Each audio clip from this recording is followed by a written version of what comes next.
me that the whole family is now together. Our family in the internal security infrastructure is now together. We are all here, and we need now to take this opportunity to interact and to compare notes as we go along.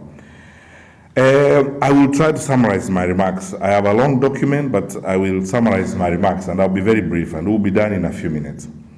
The first point I want to make is to thank all of you in the room. I know that many of our citizens sometimes do not even have a clue about what you people go through.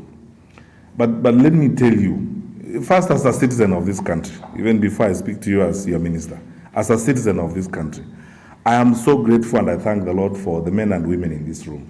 Thank you so much for your commitment. Thank you so much for your service to our country. Each one of you. I've been in the ministry now for slightly over 2 years. I have had the opportunity, by the grace of God, to interact with over nearly 2/3 of you in your various places of work. We have met before. About half of the county commissioners in the room, we talk all the time. All the regional commissioners here, we talk all the time. And I can testify, really, of the greatness of the men and women that the Lord has placed in this country in positions of responsibility in the security sector to help our country. I mean, we are really grateful. And on behalf of my colleagues from the headquarters and on behalf of my fellow citizens, thank you to you good people. Thank you. Because our country is secure and safe because of the work you do. Let me give you an example. I have been talking to John Elungata, our regional commissioner in Coast, and Rashid, our police commander in the Coast. When we saw the bookings, for example, in December, of the numbers of Kenyans who are coming down the coast, I mean, it's amazing what our people go through, and the amount of work that went into ensuring that this place is quiet and safe, and Kenyans go through the festive season without a problem. We really appreciate the sacrifices that you make. And as your minister, I really thank the Lord. I mean, people serve. Sometimes when people are talking about moving from one point to another with their families, you don't even talk about that. You are making sure that Kenyans remain safe. I remember on 31st of December, the Inspector General of Police, George Natembea, the Regional Commissioner in Rift Valley, and myself were talking almost until 3 a.m. in the morning, because we had over 30,000 Kenyans in 3 different sites in Nakuru. And we were all nervous. I mean, you have that number of people in Afra Stadium. And then you have to be sure that they are safe and that they are secure and so on. And many of you who do that kind of job every day, we do not take it for granted. I want to thank you very sincerely for what you do for the country. And I would like you to know, because I have had occasion to hear this, not once, not twice, and you will have occasion to hear it yourself on Friday. His Excellency, our President, appreciates this service to our nation.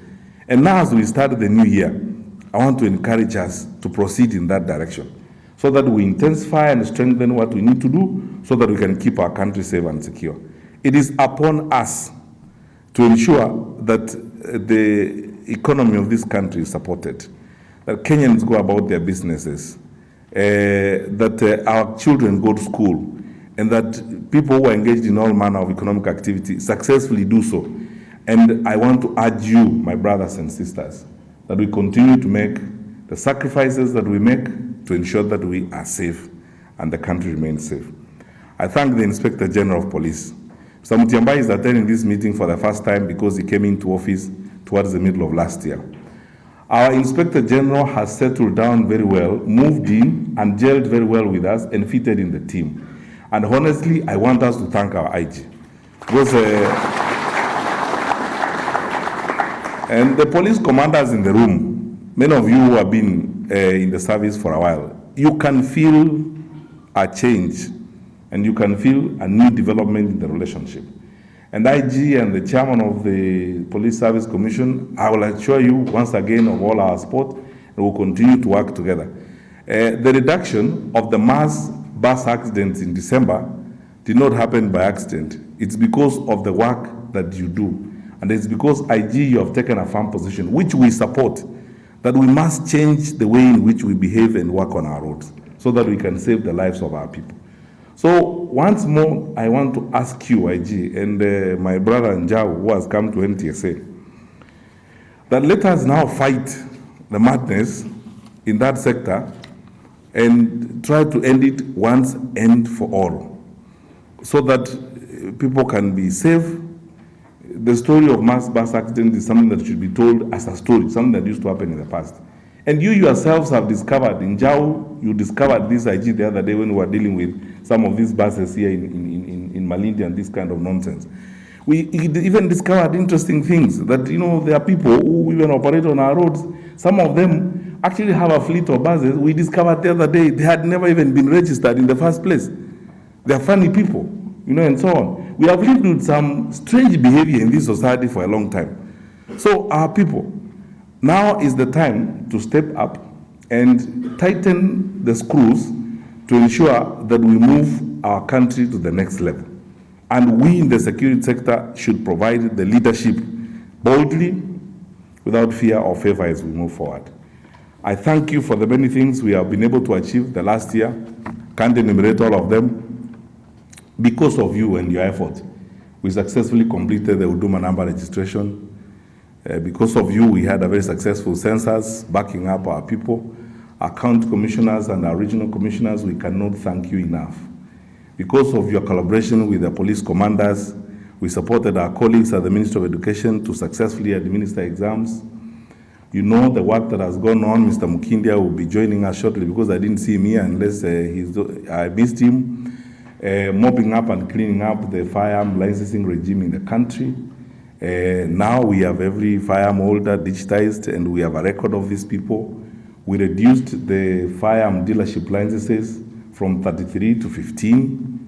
And I need to say here today that we have suspended the issuance of firearm dealership licenses until the National Security Council receives our report and gives directions otherwise.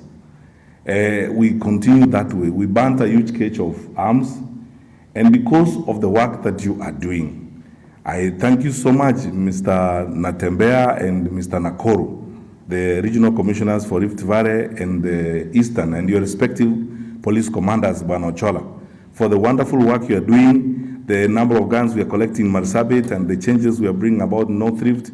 We will soon be burning again another pile. It's definitely next year, no other way, unless they can able to balance their budget. My only prayer and wish is that Treasury and Central Bank, the economists they are, actually practice economics. All right. Those are the views from Reginald, not from the panel here. Tony? Okay, mine is short that the economic problem that we have is yet to be solved. So the whole year we expect the same problem that we have. So it's about tightening our belts more. All right. And thank you very much for staying with us for the last 2 hours. We've been looking at the economic outlook for 2020, focusing on fiscal, monetary, as well as the president's speech yesterday, which itemized a number of directives focusing on the agriculture sector.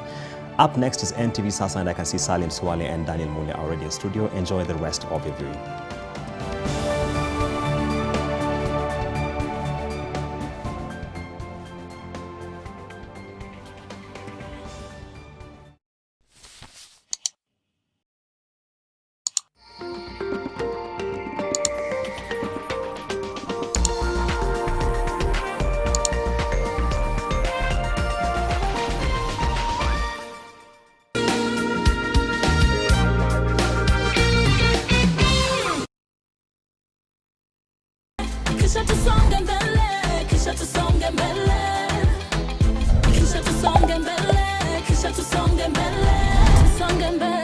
Tusonge mbele na Fiber Mobile. Get a Fiber SIM card today and enjoy Tusonge mbele bundles at affordable prices.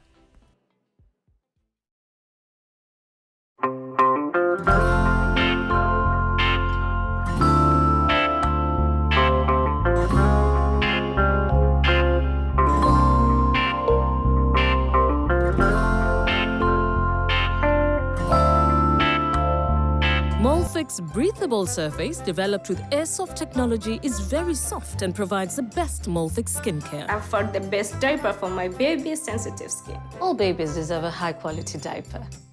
You should also try Molfix.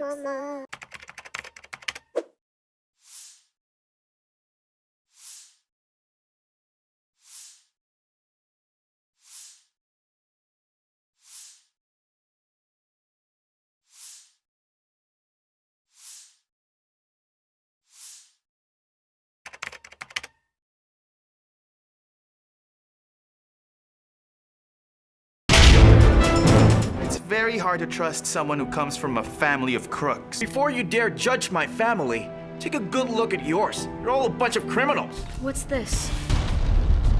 Evidence incriminating Salvador. Secret bank accounts. Some signed contracts of illegal businesses that Salvador himself has signed. Let's just completely erase the past. Jonathan Timasalam. Call me Tantan. Well, I'm Chari. Chari Tamayo. I did not betray you, Salvador! Whatever you're suspecting of me is wrong! Please just let go of Anna! You shut your mouth! Nilizae kama ajalema. Serikali leta dawa gani?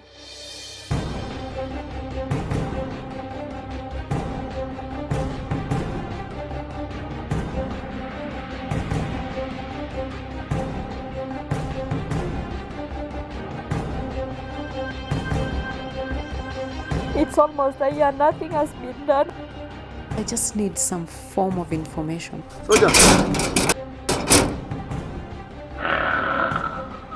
Dr. Mugo Wairimu first hit the headlines when a video clip showing him raping an unconscious female patient in his clinic. With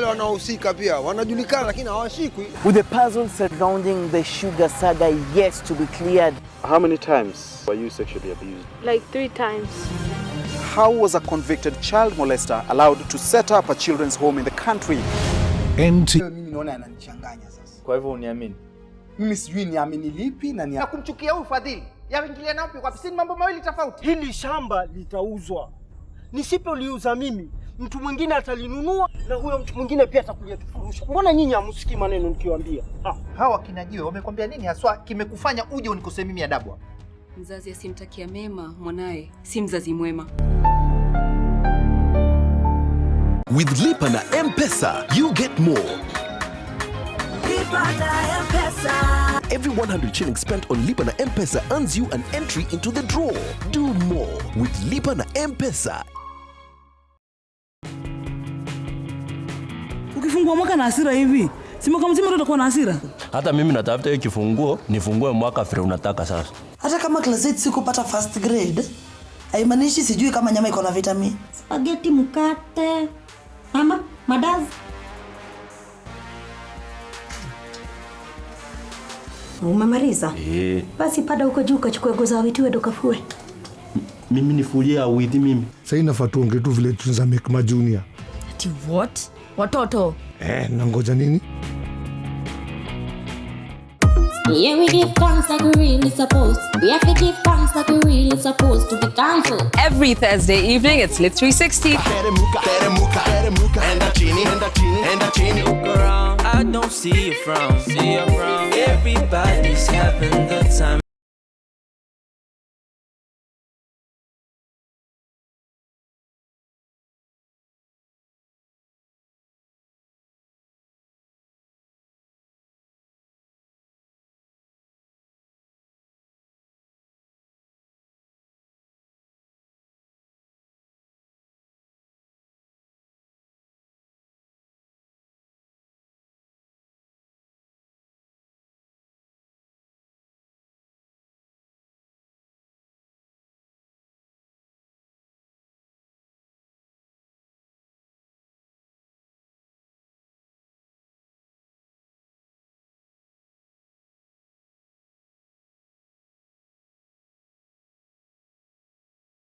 Bringing you the best in fashion, food, music, and of course some fun.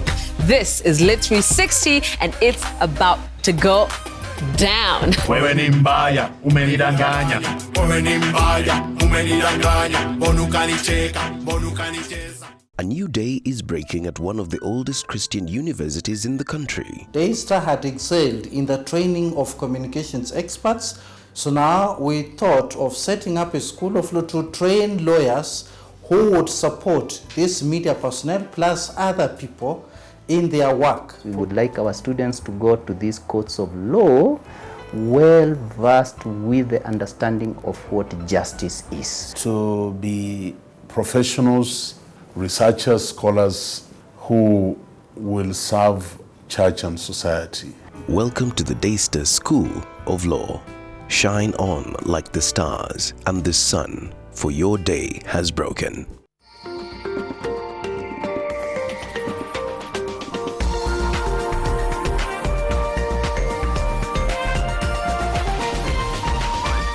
This is Na mtazamaji popote ulipo, natumai siku yako inaendelea kuwa njema. Karibu katika makala yetu ya NTV sasa hii leo kuangazia yanayojiri sasa katika maeneo tofauti, na kumbuka pia katika sehemu hii tunao mjadala wa siku kuangazia mada yetu leo. Mwenzangu Salim Sole atakuwa kiongoza mjadala. Leo tutakuwa tukizungumzia nini? Kawaida watazamaji wamezoea siku ya Jumatano huwa tunazungumzia masuala ya afya, lakini leo mambo ni tofauti kidogo. Kama unavyokumbuka mtazamaji, jana Rais Uhuru Kenyatta alizungumzia kuhusu hali na taswira ya taifa katika ikulu ya Mombasa.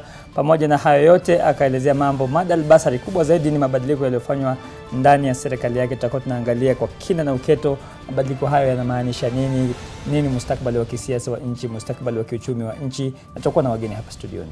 Naam, na sasa ukizungumzia mabadiliko ya sasa ni rasmi kwamba Ukur Yatani ndiye waziri wa fedha. Naam, na kikao ambacho anaongoza ambacho tutakuwa tukisikiza hapo baadaye kidogo kuhusu vikao vya awali vya maandalizi ya bajeti ya mwaka wa kiuchumi wa mwaka 2020 mwaka 2021. Lakini kabla hapo tupate kusikiza mawili matatu ambao anazungumzia waziri wa usalama wa ndani Dr. Fred Matiang'i akiwa kule Mombasa katika kikao ambacho kinahusisha masuala ya kiusalama in our sector, the citizen services. Look, I could talk about this until the cows come home. I'll be on it for 2 minutes. The reason why every time an anti-corruption survey or a corruption survey is done in the country, we are listed Ministry of Interior. We are the most corrupt ministry. It's because Kenyans interact with our ministry more than they interact with others. From the time they are born to the time they die. We give them birth certificates, we give them death certificates. We give them birth certificates, we give them IDs, we give them passports. It's all our responsibility. So why is it that we cannot improve our services so that we avoid the frustrations that Kenyans face in our offices and suffer the way they do, so that they complain about us and say, we are asking for bribes and we are asking for 1,000 shillings and 2,000 shillings to support processing a travel document. So this is the way I think we are going to go. This must come to an end. And the directors are here. All of you understand this. I will never understand for the life of me, and Kenyans will not. When we have collected data through Huduma number, we have IPRS, most of our services are now digitized. Why on earth should it take a Kenyan 7 days to get a birth certificate? Other than just corruption. Because people want to come tomorrow, come the other day, so that you can buy lunch and you can be frustrated. The day we went to the headquarters the other day with PS Kibicho, it was, and for you colleagues, let me tell you this, it's painful. I met a woman who had a sick child in hospital. She needed an NHIF card, and to get an NHIF card, she needs a birth certificate. And picture this, the child is admitted in hospital. She doesn't have a birth certificate, so she can't get the NHIF card. She has come to that place, what is it called? Bishop Garden. And the officers there are telling her, come tomorrow, come next week, to get her birth certificate. In the meantime, the officer has colluded with watchmen who sit somewhere outside the building, that they will take 2,500 for him, so that then he can process this birth certificate. We go to the headquarters of that office and discover they are telling us, we cannot print the birth certificates, there is a backlog. We ask why, and we check with our colleagues from the Ministry of ICT. The machine is working, the birth certificates are there. The reason why they cannot print them is because of what you and I know. We will not subject citizens of this country to that behavior. So we arrested 13 of them, and Janet, I hope they will never come back to the public service. And we will continue that tradition as we go forward. There is no way. So here is our target this year. By 1st of July this year, issuance of our documents and everything should be a same-day service, unless you are applying from outside Nairobi, like when you apply for passports from outside Nairobi, or when you apply for IDs from outside Nairobi. Those services that we are supposed to give, like birth certificates which you can give here in Mombasa, why can't someone walk to the office here in Mombasa in the morning and get their birth certificate and go home? Why? Why can't they do that? And the problem is, in some cases, good people, we have to supervise this work. And so, Kimoto, I want you to stand up. Janet, stand up. Muteshi, tell your officers this in the field. because this is, I will hold you personally responsible. Tell your officers in the field, the county commissioners are their bosses. They report to county commissioners.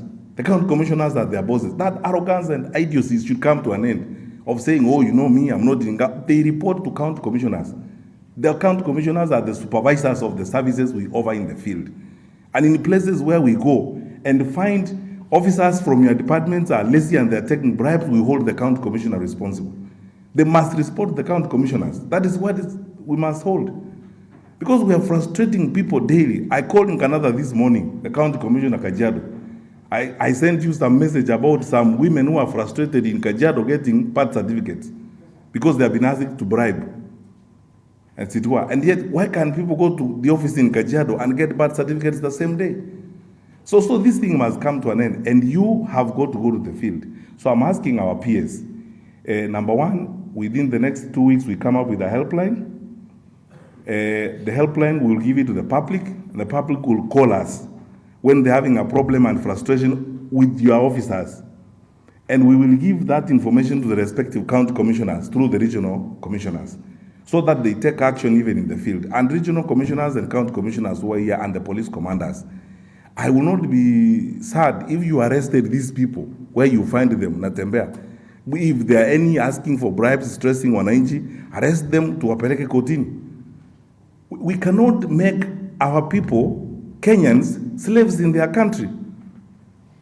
We have been given a responsibility to serve them, not to enslave them. We cannot make Kenyans slaves in their country, that they have to pay our officers to get a service. It will not happen. This year, we can't experience the same reputation we have had about citizen services. As soon as the report comes out, the directors who are here, if your department is mentioned, you will leave the same day the report arrives. Tukubaliane, we have a job to do. Because I don't understand, Muteshi, there are people in your house, you know them, they work for you, who tell people about come tomorrow, come the other day. The PS is even in the process of buying you a new printer. What is the problem? Why can't people come to your house, file documents in the morning and get their passport in the afternoon? Because by last week you had achieved 0 in terms of the queuing. There was no passport that was queuing for printing. We stick with that. So this year, I'm asking regional and county commissioners who are in the room, this year, service provision will be our point of transformation. And please, you have our full mandate and support to go to the offices of Janet's people, civil registration, the police commanders who are here, do not feel anything. Go to the offices there, to immigration, watu wa kipande wa Kamodo, go there. And the people you find there who are engaged in monkey business, collect them, we charge them in a court of law, they leave. We have no problem with labor in Kenya. We have educated people who can work, we have no problem. There are so many people. Today you advertised, you know, Muteshi, how many applications we got the other day when we advertised for immigration services. So we can't make Kenyan slaves in their country. They have to pay us to serve them. This will come to an end, and we have to figure that out. And you send a message to all your people, do a circular, Janet, to your people by Monday morning. They report to county commissioners. The county commissioner is the boss. He's the one who supervises, or she's the one who supervises all those people. And when the county commissioner arrives in that office, the county commissioner must get all the information he or she is asking. Who is registering, who is not registered, where the birth certificate, the same thing. Same thing, Kimodo. Circular goes out on Monday. Muteshi, same thing. Tell your immigration people in their points. County commissioner is the person who checks their things, so that we can sort out our people. Asante sana. Have a seat. Fourthly, the achievement of full automation of citizen services. We're working on this, and we would like to complete this automation. The resistance that we have seen in certain departments, let's agree like this. You know, we are the people in security and administration who must be orderly and who must obey the law and order. When we have been given instructions, our president runs this country, he's the head of state. I do what the president wants done because he's the head of state. This is his government. Our president has expressed himself firmly on digitization and automation of citizen services. So I don't understand, and I will never understand anything about resisting, saying new things. So in Jau, by 1st of July, we cease doing manual issuance of driving licenses, by 1st of July, tunafunga. And we are linking this up. We will start trials this month with IG on instant fines, so that by 1st of July, and we'll consult the agencies that are there, so that by 1st of July, we go live fully on the issue of instant fines, and we stop the issuance of any driving licenses manually. And we must tell our people that digitizing the process does not mean that you have to go back to school or additional resources or whatever the case is. Please communicate, as NTSA also, spend time explaining to wananchi. You have nothing to fear. We are not going to require that you go back to school. No, you will come, you'll give us your manual driving license, then we give you a digital one so that we have your and his teams, and we go forward so that people do not resist things just for the sake of it, because they think, I'm going to be required to go to school, I'm going to be required to pay more money. That is not it. We are basically transitioning. It's a transition. We engage now in a digital migration. We are migrating, from the analog version of doing things to the digital version of doing things. And we have a matrix of the actions we agreed on driving schools and everything else.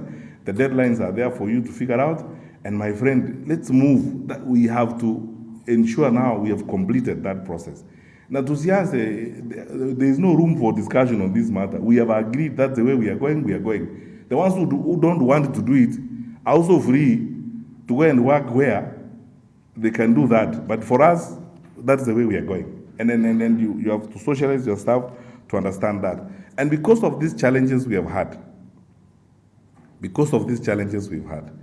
at, in the issuance of driving licenses, issuance of birth certificates, issuance of passports, issuance of kitambulisho, we've done very well actually, especially in ID, ID cards and so on. We've done very well. I know we have some backlogs in some offices, but we've done very well. Even the birth certificates recently, the backlog has reduced by almost 75%, and I thank the regional commissioners for the work that they have done. This year, we will introduce a service level index.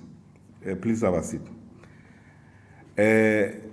During this meeting, we are going to spend more time to talk about this so that you understand it, especially the regional and county commissioners. The service level index will work very much like the World Bank Ease of Doing Business Index. We want to measure how much time wananchi spent in particular offices, especially our offices, to get services, so that we're able to deal with the challenges they face. Is it process? Is it personnel? Or what is it? And we're going to introduce this and roll it out. The Presidential Delivery Unit is working on this. It's now a requirement from the Office of the President that we, first of all, pilot it in the Ministry of Interior, and then we roll it out government-wide. That we now want to identify bottlenecks to service delivery in ministries. Why do people spend 3 hours on a queue? Is it hardware? Is it training? Is it, integrity, and so on and so forth? And we'll be going around this. Our ministry is going to be the beginning of this, and we will go around our various agencies to ensure that we have worked on this. I will give room for 6 months between now and June for training and capacity building, and we look at this. But after June 30th, it will now become a basis upon which mobility, in other words, promotion and so on, in respective departments will be based. Because if you are running a department where Kenyans spend 3 hours to get services, because your people have closed the offices and gone. Like one time I found in the migration office in Mombasa, people closed office for 2 hours. That is about 2 years ago, Elongata, before you came, then we fixed it up. Or one time I was in Narok, can't remember who was the county commissioner then at that time. It's Natembeya, when we found an office, they have closed, gone for lunch. And outside in the sun, there are about 100 Kenyans waiting, and so on. That is making our people behave like slaves. So the service level index will work on in that kind of manner. Because that's how we'll deal with these issues of, shakedown, creating fear in our people and anxiety, creating desperation by delaying services, and so on. And that leads to point number 5. The reason why we are rated the way we have been rated is because of integrity issues. We've had this conversation with my brother, the Inspector General, sometimes when you receive a report from the public, it's feedback, and we need to, address this feedback and face it up and try to resolve these issues. We have to address these integrity issues in departments in our ministry, and particularly in areas of service provision, particularly in the areas of acquiring documentation and so on. We have to deal with these issues because this is bringing about, great frustration to some, aspects of our society, and it's something we need to deal with. So we ourselves, in addition to having the helpline, will look for ways of reviewing our senior officers. And I want to request my brothers and sisters, the regional commissioners, the regional police commanders, the county commissioners, the county police commanders. You are the ones who work with these people in the field on a day-to-day basis. Mr. Ndolo, you know the people in Nairobi, and then these people work for you. You can also tell us, this guy here is not good for you and is not good for the system.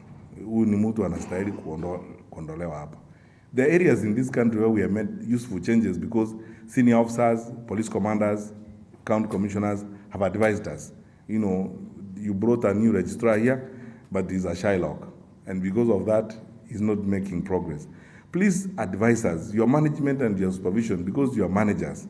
These people you supervise who are giving us a bad name, let us identify them and remove them as we go forward. Number 6, we will remain firm on the issue of firearms, illegal firearms. As I said, after the review, the Firearms Licensing and Control Board reduced the number of dealership licenses from 33 to 15. We have suspended the issuance of dealership licenses for now. And all of you people in the security sector should know this. Until the National Security Council reviews the report from Mr. Mukindia, we are not issuing firearm dealership licenses. We want to be sure. In any case, a country of our size, surely, let me ask you, why would you have 30 shops selling guns in Kenya? Some of these have been abused grossly in the past, as it were. That's why we took away some of those licenses. And then in the past, the Firearm Licensing Control Board in the past was engaged in illegal activities. That's why we disbanded it and appointed a new one. Now I'm happy with the work that Mr. Mukindi and the current team are doing. We'll keep them on the job and we'll continue to work with them so that we tighten that. My brothers and sisters, you are in the security sector, you know what that means. And you can see some of the effects of that as you go around. So we'll stay on that trajectory, as it were, and we will continue to mop up guns from illegal hands. Number 7, we will intensify the war against drugs and organized crime, especially white-collar crime. I want to thank DCI for what he has been able to do and the results that we have seen. We will step up our effort this year in this case. Some of these organized crimes and organized crime cartels are a problem.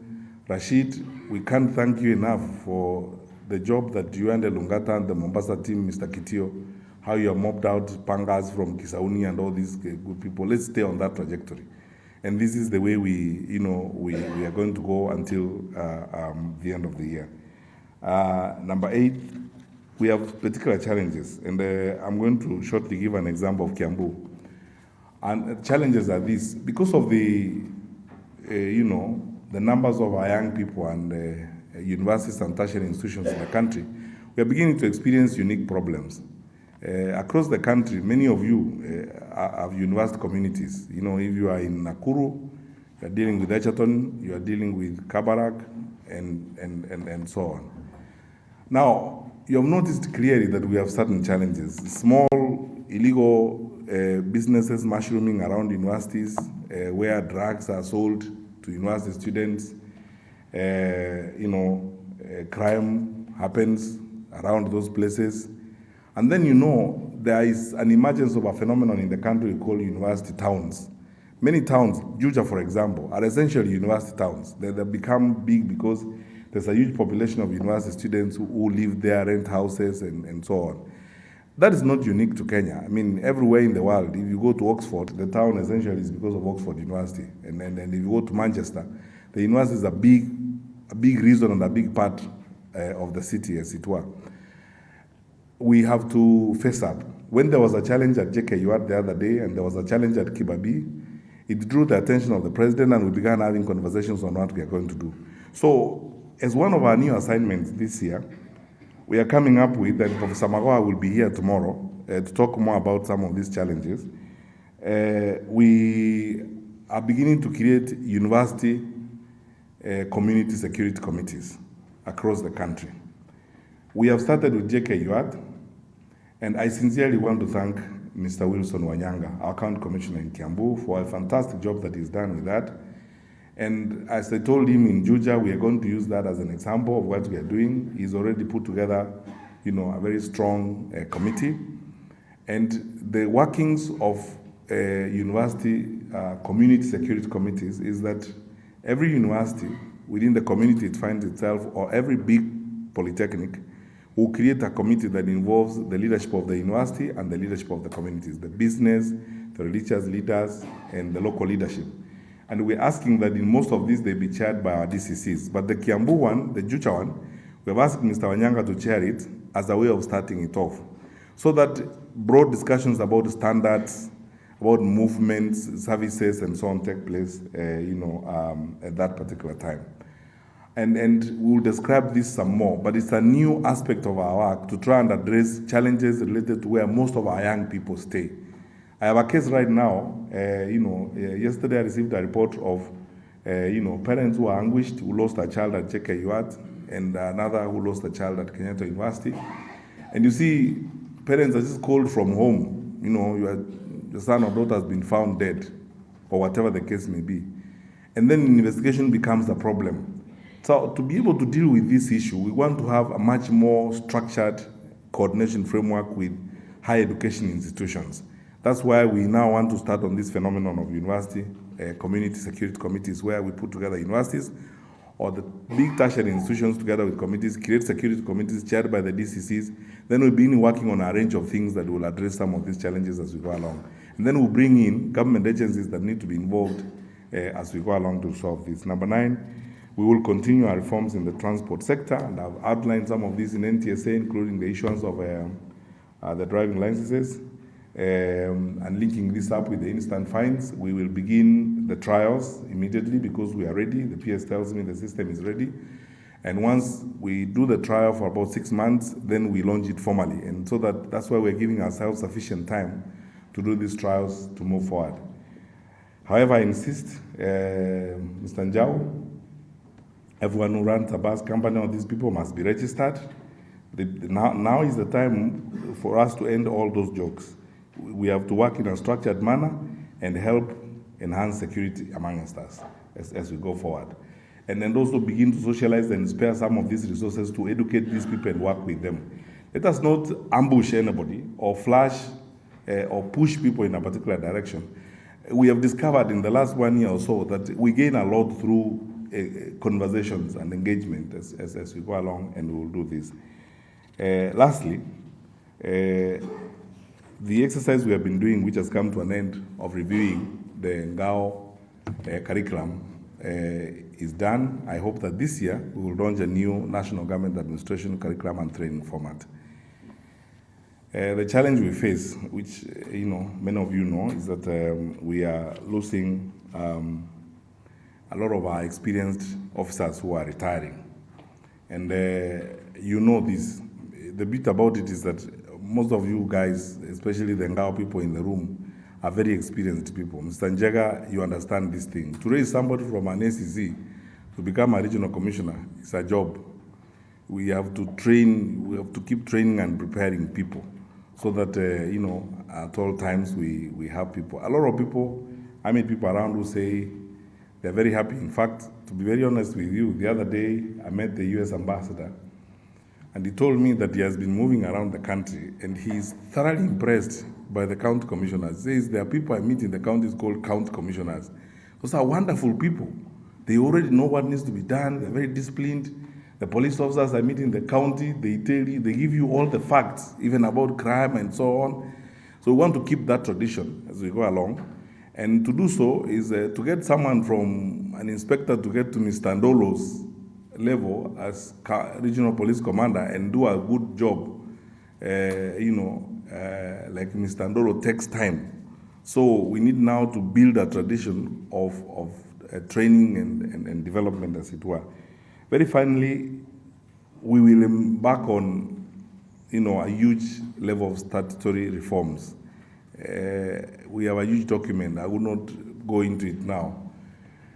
We are looking at several laws that govern our sector. A classic example is the Kenya Citizens and Foreign Nationals Management Service Act of 2011.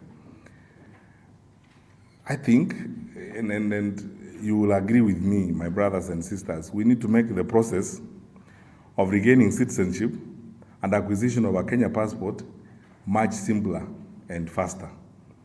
We are the first beneficiaries of it. How? We will save the time. We are engaged in all manner of acrimony on an issue that everyone thinks is common sense. And then when we are not the ones who enacted the law in Parliament, we are given a law, we enact it, we are hammered.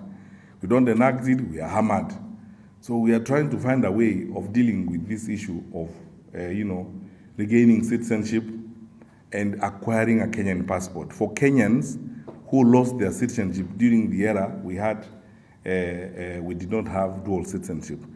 For whatever reasons, whether they went to exile, whether they willfully did that, the process needs to be made much simpler. So I have written to the Attorney General on advice of the technical people. Our National Security Advisory Committee, NSAC, will look at our proposal, and upon clearance, for onward movement to Parliament. And there are so many of such statutes that we will look at, especially those that involve citizens. What we do, and I want to ask my colleagues from Harambee House, Kangi, Tuku, Chimwaga, that when we do this, we share particularly with the teams, the senior teams in the field also, because some of our county commissioners, especially who are on the border counties and so on, deal with some of these unique cases.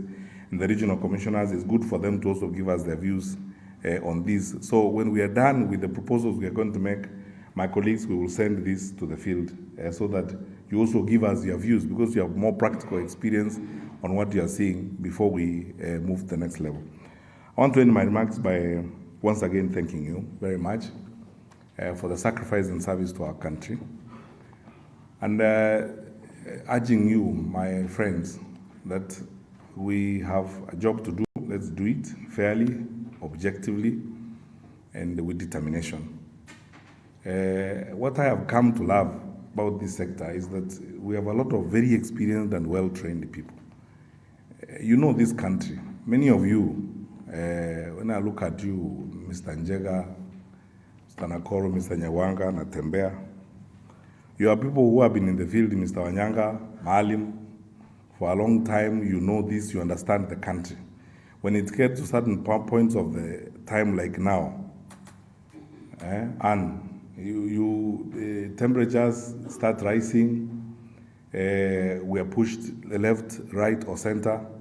I want to ask you, my brothers and sisters, look neither to the left nor to the right.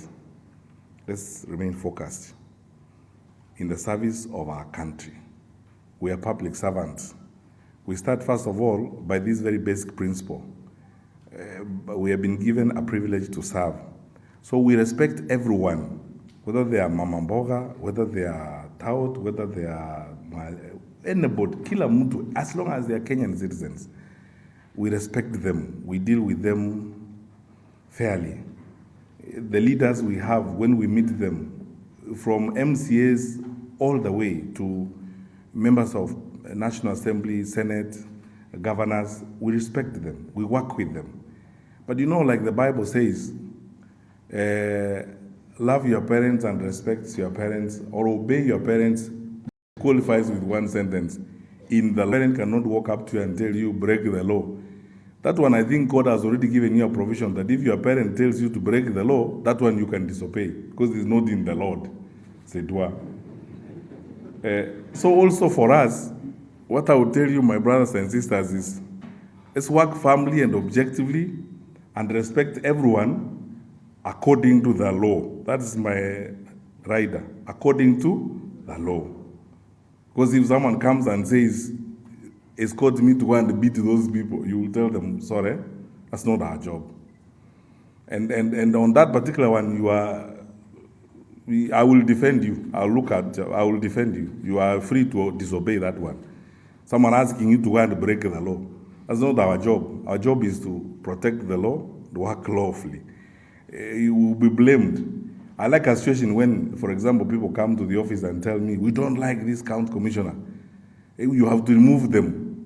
And I tell the PS, the day we appoint county commissioners or remove them on the basis of politics, we should leave ourselves first.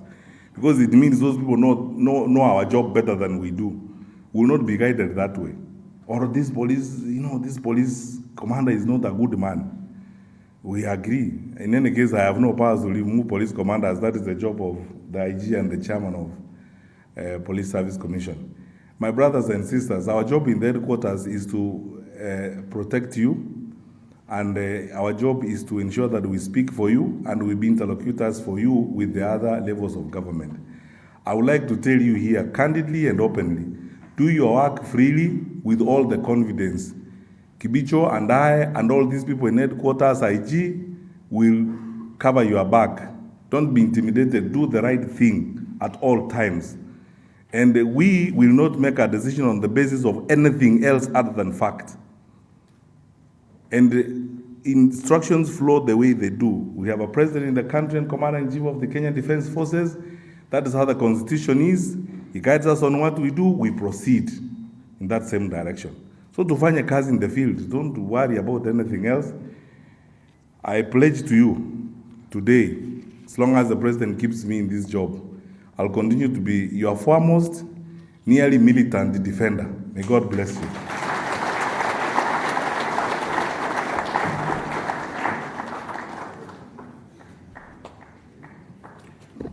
Another clap for our CS.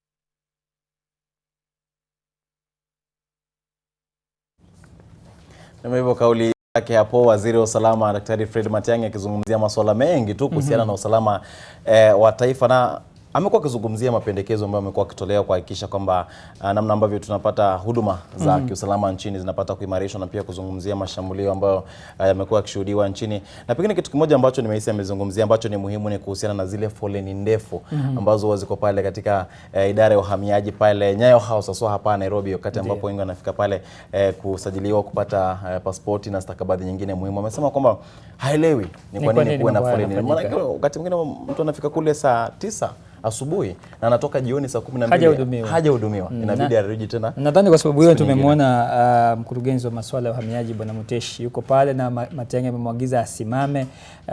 Kimsingi anajaribu kutoa agizo fulani, agizo maalum kuhakikisha kwamba mambo yanakwenda bila kuchachawizwa katika idara ya uhamiaji. Lakini kikubwa kingine ambacho amekigusia waziri Matiang'i, anazungumzia swala la kutoa leseni kwa wale wamiliki wa silaha ndogo ndogo humu nchini. Anasema haoni ni kwa nini nchi kama Kenya ambayo haina kiasi kikubwa cha utovu wa usalama kuwa na zaidi ya maduka 30 ya kuuza silaha. Kwa hiyo maduka ambayo yanajishughulisha na biashara ya uuzaji wa silaha, huenda tukakosa kupata leseni mpya zikitolewa mwaka huu 2020 kwa sababu ya kujaribu kudhibiti kule kuenea kwa silaha ndogo ndogo kama vile bunduki na mambo kama hayo.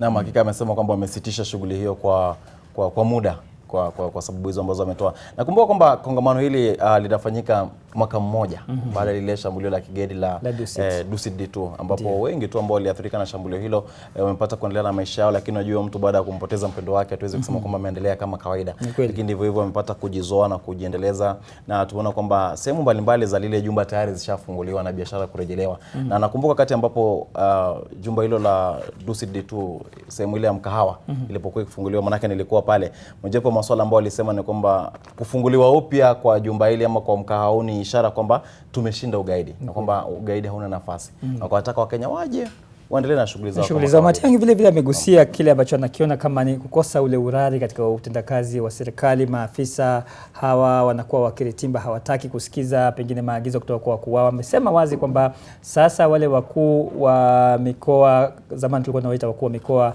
sasa ambao ni makamishna wa kaunti na washirikishi wa kaunti, ndio waangalizi wa miradi yote ya serikali. Kwa hiyo ndio mabosi katika maeneo wanakohudumia. Kwa hiyo maafisa wote wanaofanya kazi katika maeneo ya kaunti na katika maeneo ambayo ni ya kimkoa kama vile ilivyokuwa zamani, wanapaswa kupeleka ripoti zao, wanapaswa kuchukua maagizo yao kutoka kwa hawa makamishna wa kaunti, kwa hawa washirikishi wa kaunti. Kwa hiyo ni jambo ambalo linaonekana linalenga pengine kulainisha jinsi kazi na utendaji wa serikali unavyoendeshwa.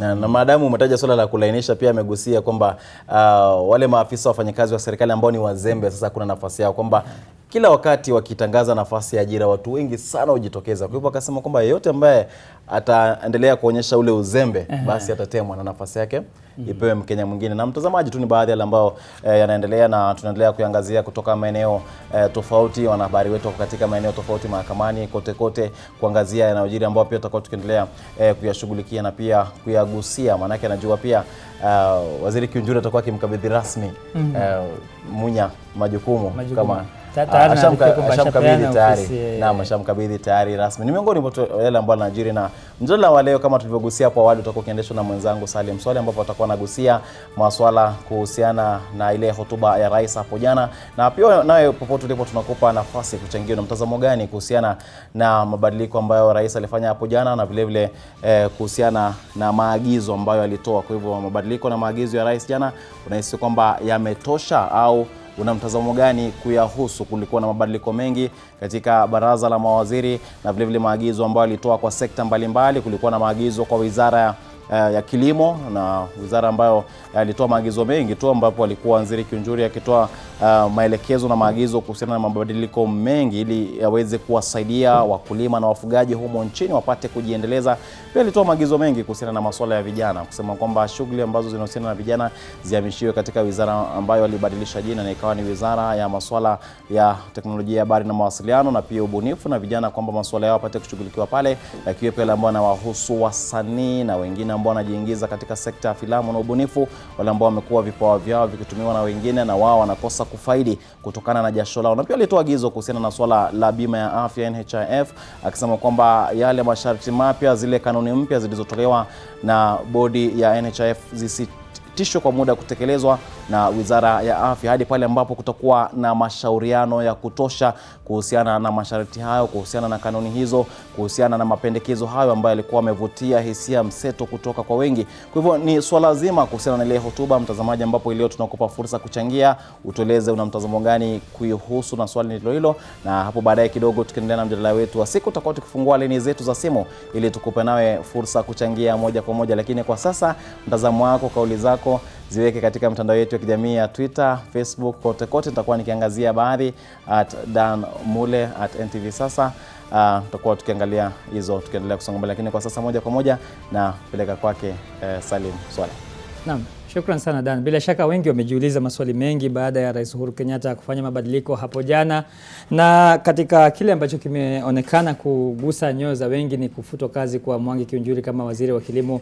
Kiunjuri alizungumza saa chache baada ya hapo, na wengi wametafsiri matamshi ya Kiunjuri kwa njia tofauti. Mimi sio mchanganuzi wa masuala ya kisiasa, kwa hiyo ninaye mchanganuzi hapa studioni, David Osiani, ambaye bila shaka tutakuwa tunaangalia mawili matatu kuhusiana na hilo. Kwa haraka tu. Kiujumla rais alizungumzia masuala ya kiuchumi, lakini vile vile masuala ya kisiasa. Kwa maneno machache unaweza ukazungumziaje hotuba hiyo ya jana ya rais? Unasoma nini kutoka katika hotuba yenyewe? Asante sana Salim. Nashukuru sana leo kukuona, na wacha niwasalimie watazamaji. Kumsikiza rais jana, mtu anapata kufikiria kwamba rais hatimaye ameamua kwamba Kenya lazima isonge mbele. Ameshikwa huku na kule. Unajua juzi alimwachisha kazi waziri wa fedha ama treasury bwana Rotich, ikawa bwana Ukur Yatani anashikilia hizo nyadhifa mbili, na hivyo basi unajua kama wewe ni acting inamaanisha kuna yale mambo ambayo huwezi kuyafanya, na hiyo sekta ya fedha ni sekta moja ambayo ni muhimu sana kwa nchi. Kwa hivyo rais aliamua kumweka Bwana Ukur Yatani awe sasa ndiye waziri kabisa wa wizara hiyo.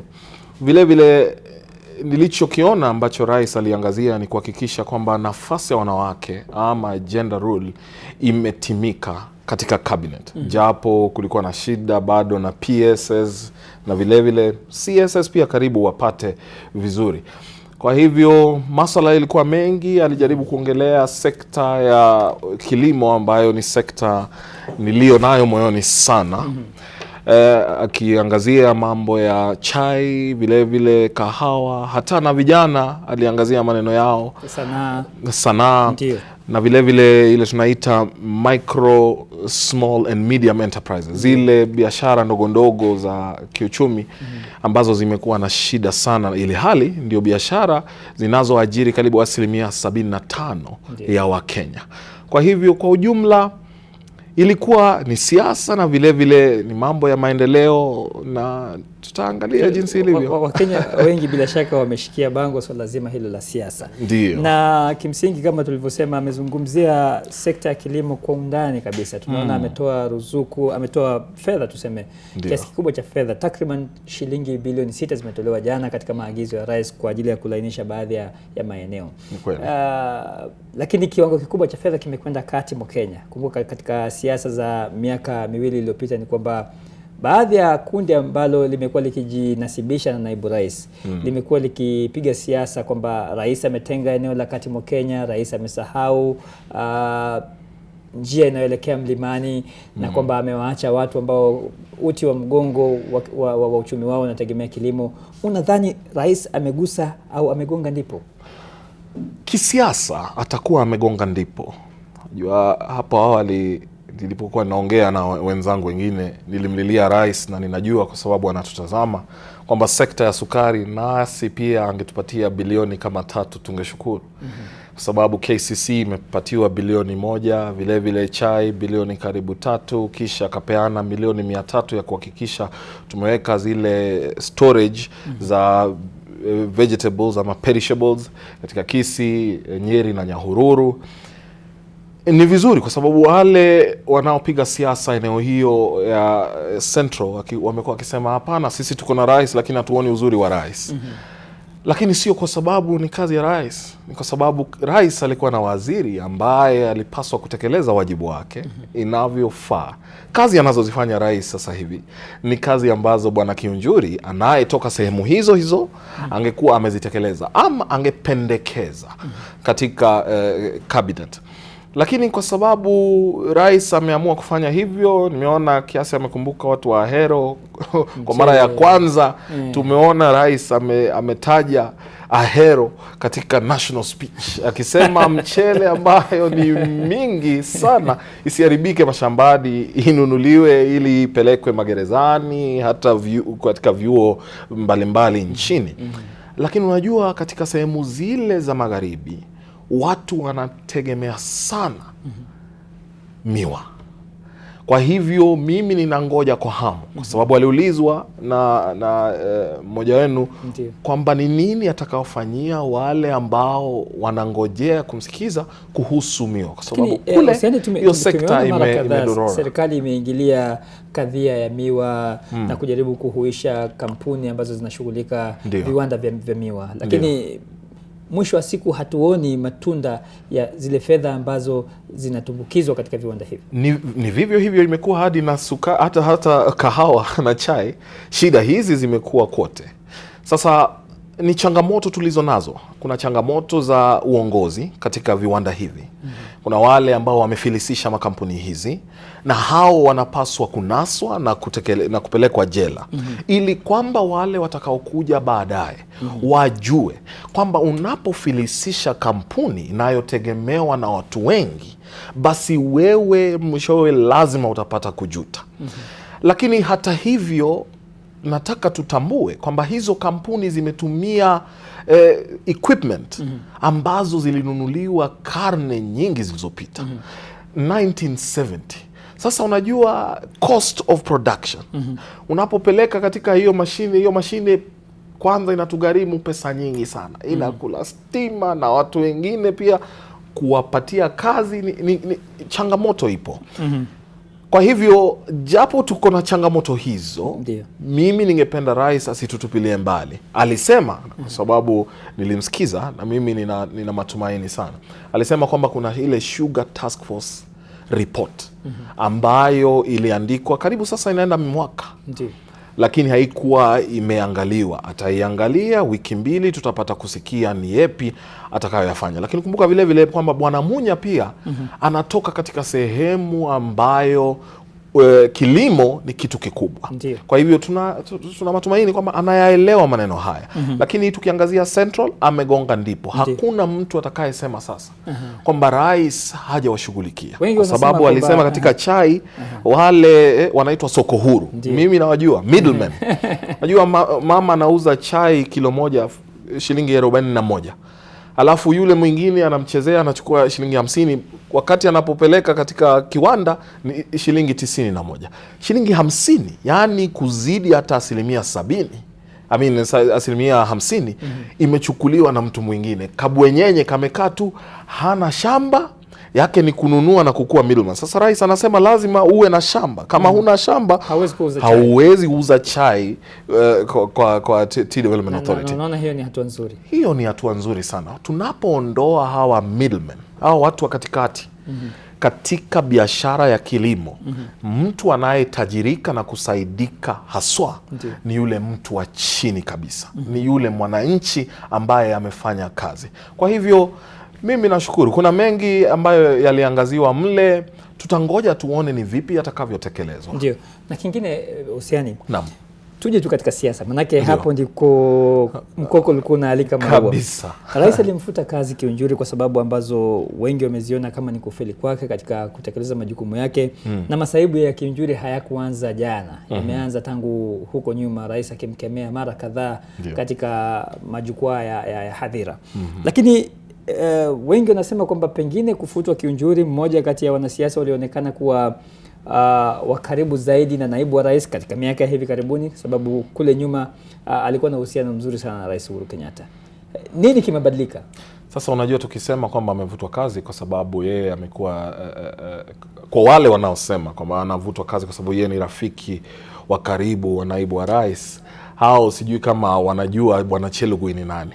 Kwa sababu Bwana Chelugui ni rafiki ya rais. Bwana Charles Keter ndio rafiki wa dhati zaidi wa naibu wa rais. Mbona hawakuachishwa kazi? Na kwao pia kuna changamoto hizo. Kwa sababu kule katika energy kuna changamoto la bei ya stima. Watu wanashinda wakilia, wanasema mbona sisi tuwapatiwa bill hizi kubwa hatujui pesa zinaendea wapi. Bwana Chelugui naye unajua Ror Kimwarer dam ilikuwa imemwandama, lakini amepelekwa katika wizara ya leba.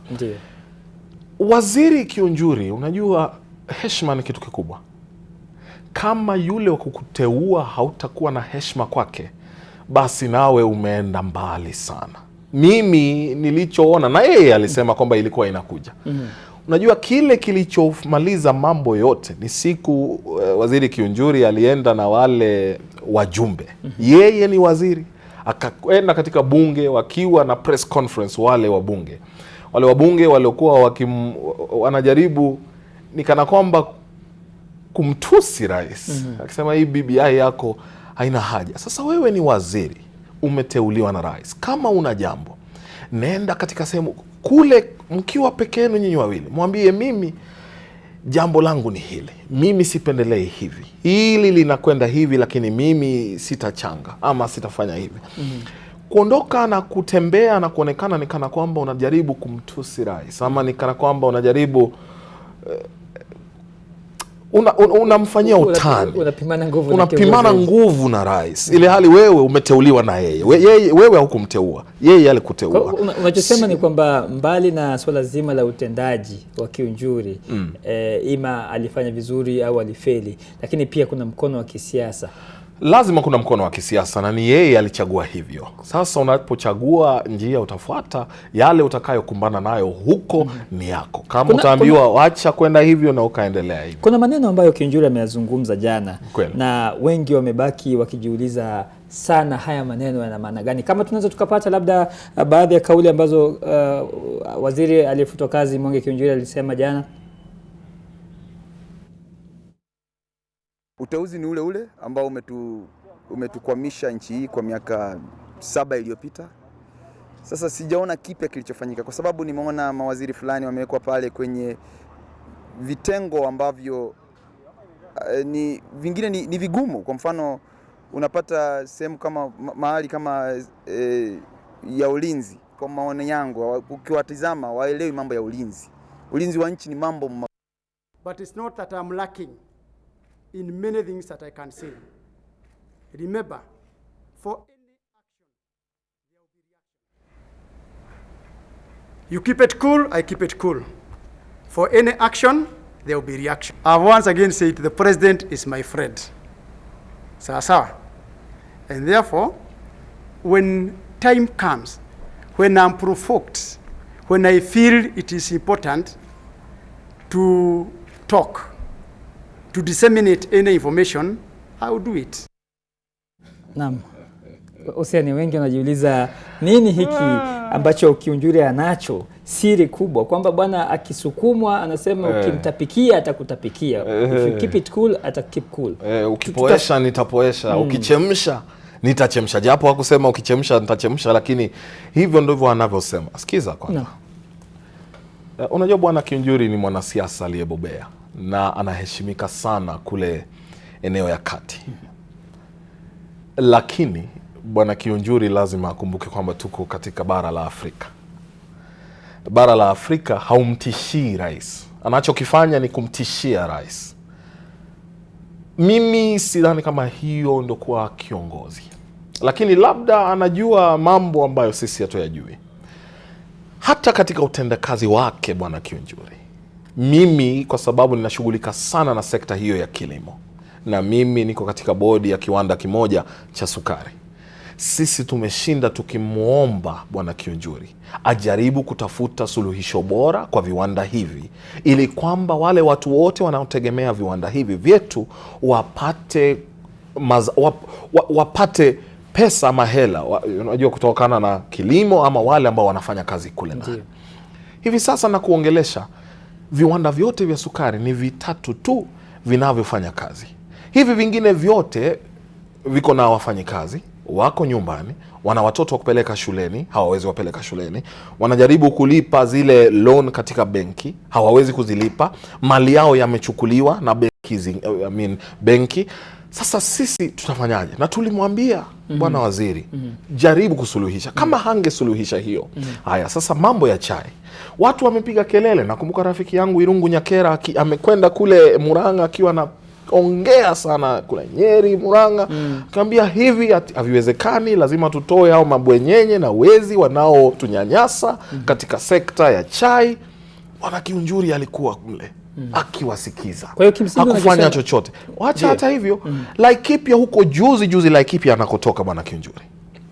Tumeona nyanya ikiharibika katika mashamba kwa sababu hakuna mahali pa kuziweka na vile hakuna barabara za kuziondoa katika mashamba yakipeleka katika soko. Bwana Kiunjuri hangetengeneza a preservation center ili kwamba rais ndio lazima aje afanye kazi yake. Sasa hayo sio maneno mzuri. Kimsingi kauli anayoitoa unahisi kama ni kumtisha rais. Ni kumtisha, lakini anaposema kwamba nikifika wakati nitakapohitajika kutoboa siri, kumwaga mtama kwenye kuku wengi nitafanya hivyo. Kuna kitu ambacho kinakugonga akili. Lazima kuna kitu ambacho bwana Kiunjuri anaona ni kwamba ako nacho. Kama silaha. Nyinyi mmenivuta kazi lakini mimi niko na silaha. Lakini jinsi ninavyojua serikali na jinsi inavyokwenda, kwa sababu bwana Kiunjuri si msafi. Unajua kama ingekuwa Miguna ni msafi.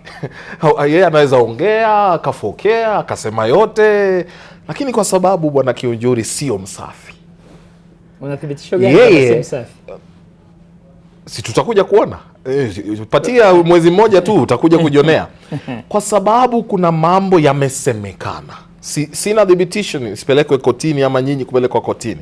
Kwa sababu imesemekana kwamba yeye vile vile sio msafi. Sidhani kama atataka kuanza kumgusa rais machoni na kumwambia oe bwana, wewe umefanyika hivi, mimi ninakijua hii. Hapana. Yeye achukue fursa, akwende nyumbani, atulie, apumzike, na inasemekana kwamba unapokuwa na hasira usiongee. Chukua muda upoe, kwa sababu katika hali ya hasira unaweza katamka kitu kimoja kitakuja kukusumbua maishani yote. Wanasema Waswahili kwamba wakati mwingine mtu anaweza akatoa neno na neno likawa kubwa kuliko alilizaa. Ni kweli. Likamla mwenyewe. Mtazamaji, tunapata mapumziko mafupi, lakini tukirudi tutakuwa na mengi zaidi. Tunaangalia pia sura mpya ndani ya baraza la mawaziri. Tunaangalia ujio wa Mutahi Kagwe ndani ya baraza la mawaziri. Hilo litabadilisha vipi siasa za eneo la Mlima Kenya? Usiondoke hapo ulipo. Tunarudi baada ya mdusuko mrefu.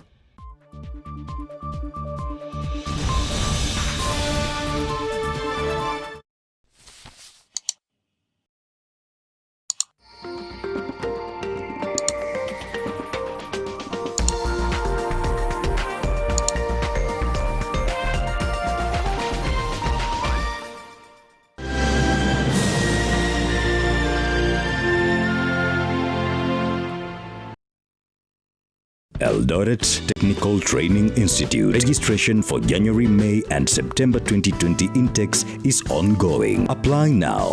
Eldoret Technical Training Institute. Growing reputation.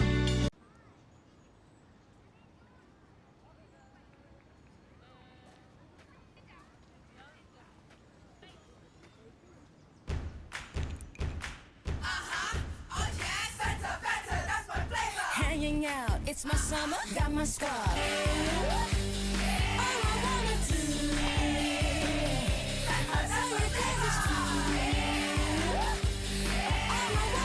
let's have a little bit of feel good now. Be myself, that's my secret. Stop and chill, best believe it. This is the weekend, so we're getting down.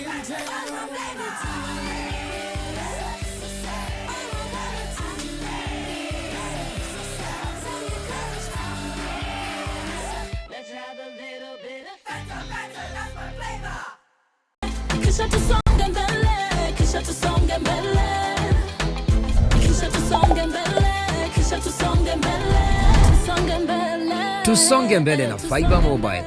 Get a Fiber SIM card today and enjoy Tusonge mbele bundles at affordable prices. The three sides of Anna.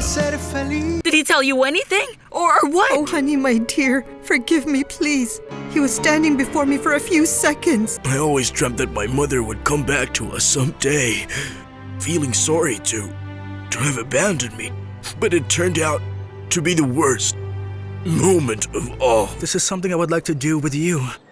I know what your intentions are. Ana Laura, this is not about us.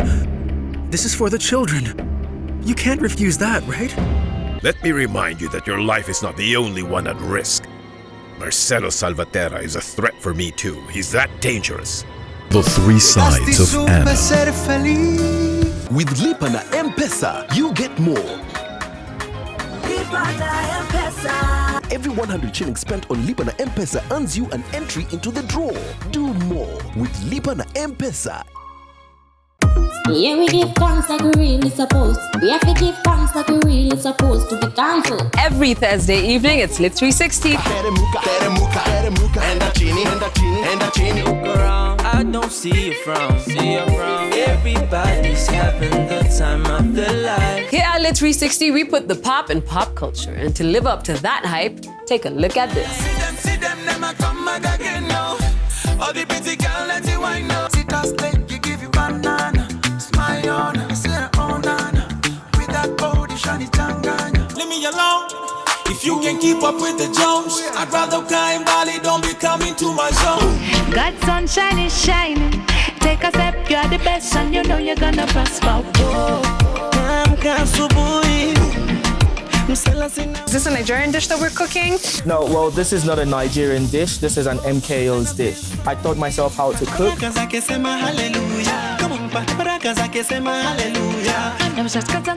As always, you know we are bringing the heat by bringing you the best in fashion, food, music, and of course some funk.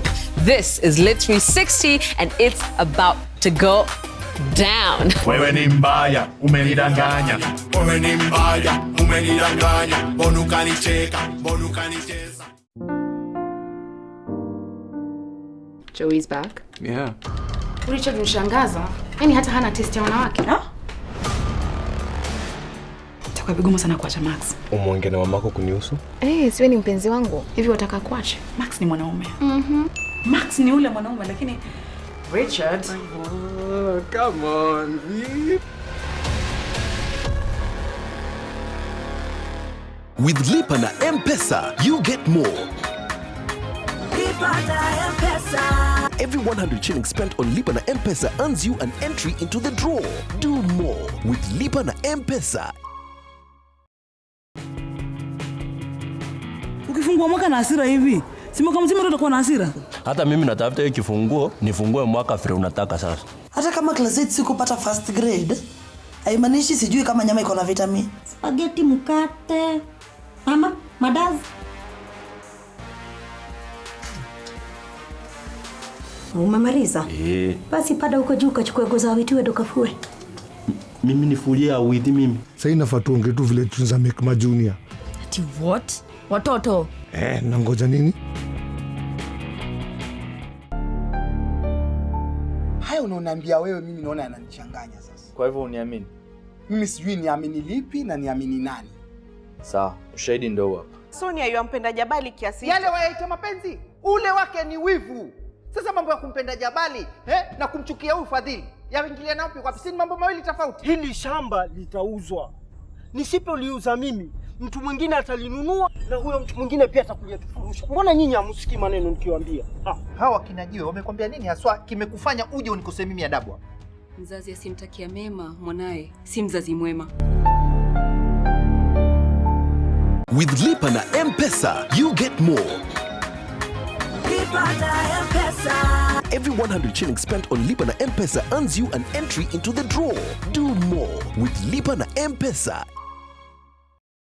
Just move to the next level with My Network. We invite you for a career fair to be held on 17th and 18th January 2020 at KICC from 8 a.m. to 5 p.m. The theme is Careers for the Future. Please join us and interact with career guides, industry experts, universities, and tertiary institutions. There will be lots of fun, games, entertainment, and cool prizes to be won. Entry is absolutely free. For more information, call 0707 871 918 or email projects@ke.nationmedia.com. See you there.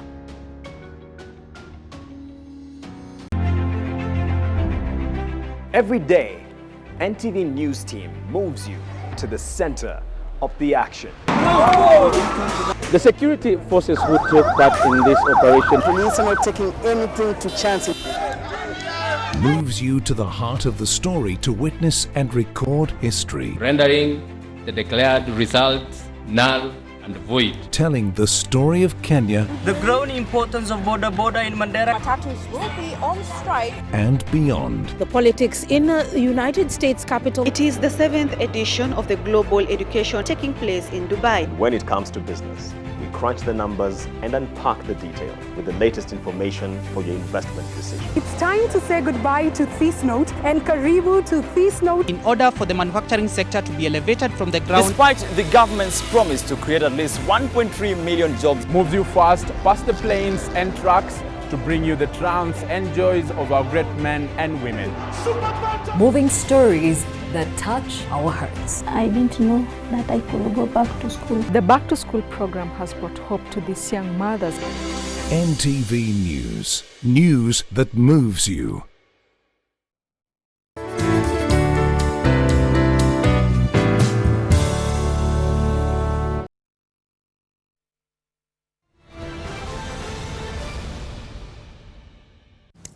Naam, karibu tena mtazamaji, kama ndio kwanza unafungulia runinga yako na kujiunga nasi, unatazama NTV sasa. Mjadala leo tukiwa tunatupia jicho tu hotuba ya Rais Uhuru Kenyatta hapo jana na mengi ambayo alizungumzia. Nina studioni hapa mchanganuzi wa masuala ya sera, siasa na uongozi David Osiani, lakini vile vile waandishi wetu wamekita kambi katika maeneo mbalimbali kusikia wewe mtazamaji unasema nini kuhusiana na yale rais aliyagusia, kuanzia masuala ya siasa, masuala ya kilimo, masuala ya ufisadi na mambo yote hayo.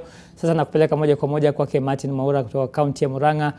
Martin, watu wanasemaje huko? Rais amewafurahisha na zawadi nyingi za masuala ya kilimo? Naam, asante sana Salim Swale. Kama ulivyosema kweli ndio tu katika gatuzi la Murang'a, na hapa unaviona niko na wananchi kutoka sehemu mbalimbali. Nataka tu niweze kuzungumza nao waweze kunipa mawili matatu kulingana na yale ambayo rais aliweza kufanya jana akiwa kule ikulu ya Mombasa. Ndio kuna mabadiliko aliyoweza kufanya katika serikali yake. Kuna mawaziri waliopigwa kalamu. Kuna wengine wapi ambao pia wameweza kupatiwa kazi na wanangoja tu bunge liweze tu kuwapitisha baada ya kuwafanyia uchunguzi. Na sasa tungetaka kuzungumza na wananchi hapa hivi. Unajua hili ni gatuzi ambalo ni baadhi ya gatuzi ambazo zinategemea upanzi wa majani chai, kahawa na pia ukulima wa maziwa. Ningetaka tu waniambie hao vile rais alivyofanya jana wamefurahi ama wamekasirika. Ningeanza tu na mwenzangu aliye hapa. Nataka tu nianzie kwa majina na uniambie jana tumeona mabadiliko katika serikali. Wewe maoni yako ni yapi kama mkaaji wa sehemu hii? Mimi kwa majina yangu naitwa Andrew Thuo, kama mkaaji wa Murang'a ningetaka kusema rais alikuwa amechelewa kutupea zawadi. Jana ametupea zawadi ya mwaka mpya kufuta kiunjuri. Kwa sababu ile mashinda ambayo ilikuwa inazungumzwa na watu wa Tangatanga, mambo ya majani, mambo ya kahawa, mambo yote ya hata ukulima wote ulikuwa uko chini ya docket ya mheshimiwa Kiunjuri. Jambo la pili, Kiunjuri aache kutisha rais kusema ati akiongea ndio ataongea, sijui in every action there is reaction. Tunataka kumwambia president alichukua action. Reaction ni yetu sisi kumshukuru kwa sababu tunajua kazi chini ya Munya itafanyika dhabiti. Ya mwisho, mambo ya BBI ilikuja na president mwenyewe.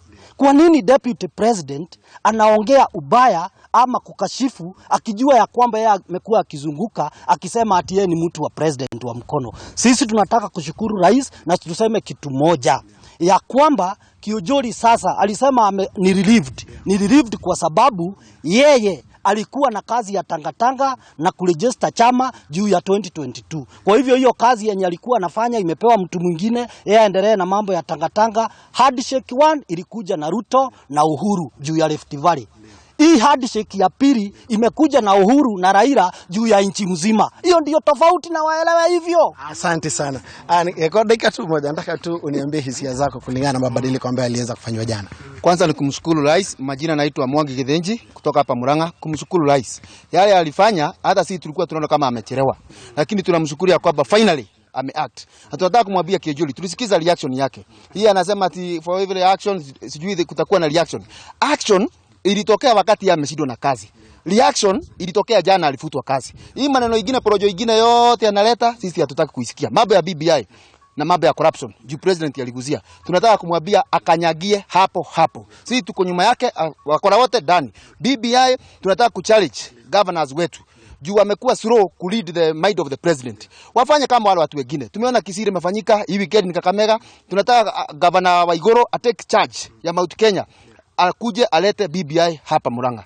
Asante sana. Ningetaka kuzungumza na mheshimiwa hapa hivi. Na huku tunajua kuwa Murang'a kumekuwa na viongozi ambao wakipiga siasa wakisema kuwa rais hajafanya kitu yote kuhusu mambo ya kahawa. Jana tumeona amefanya mabadiliko. Maoni yako ni yapi? Mimi nataka kusema mimi ni mheshimiwa kutoka Kaishanjiro ambayo iko pande ya Kandara. Nataka kusema ya kwamba rais ametusaidia na kama vijana sisi tumeona ile kazi mheshimiwa rais amefanya. Sisi vijana tumehusishwa na viwanda ambazo zinafunguliwa, vijana wanapewa kazi. Juzi aliweka vijana kama kijana mmoja hapo tunaheshimu sana anaitwa Zack ako kwa kazi ambayo ilipewa jana na rais. Ambapo tungesema ya kwamba kitu kingine kuhusiana na Kiunjuri.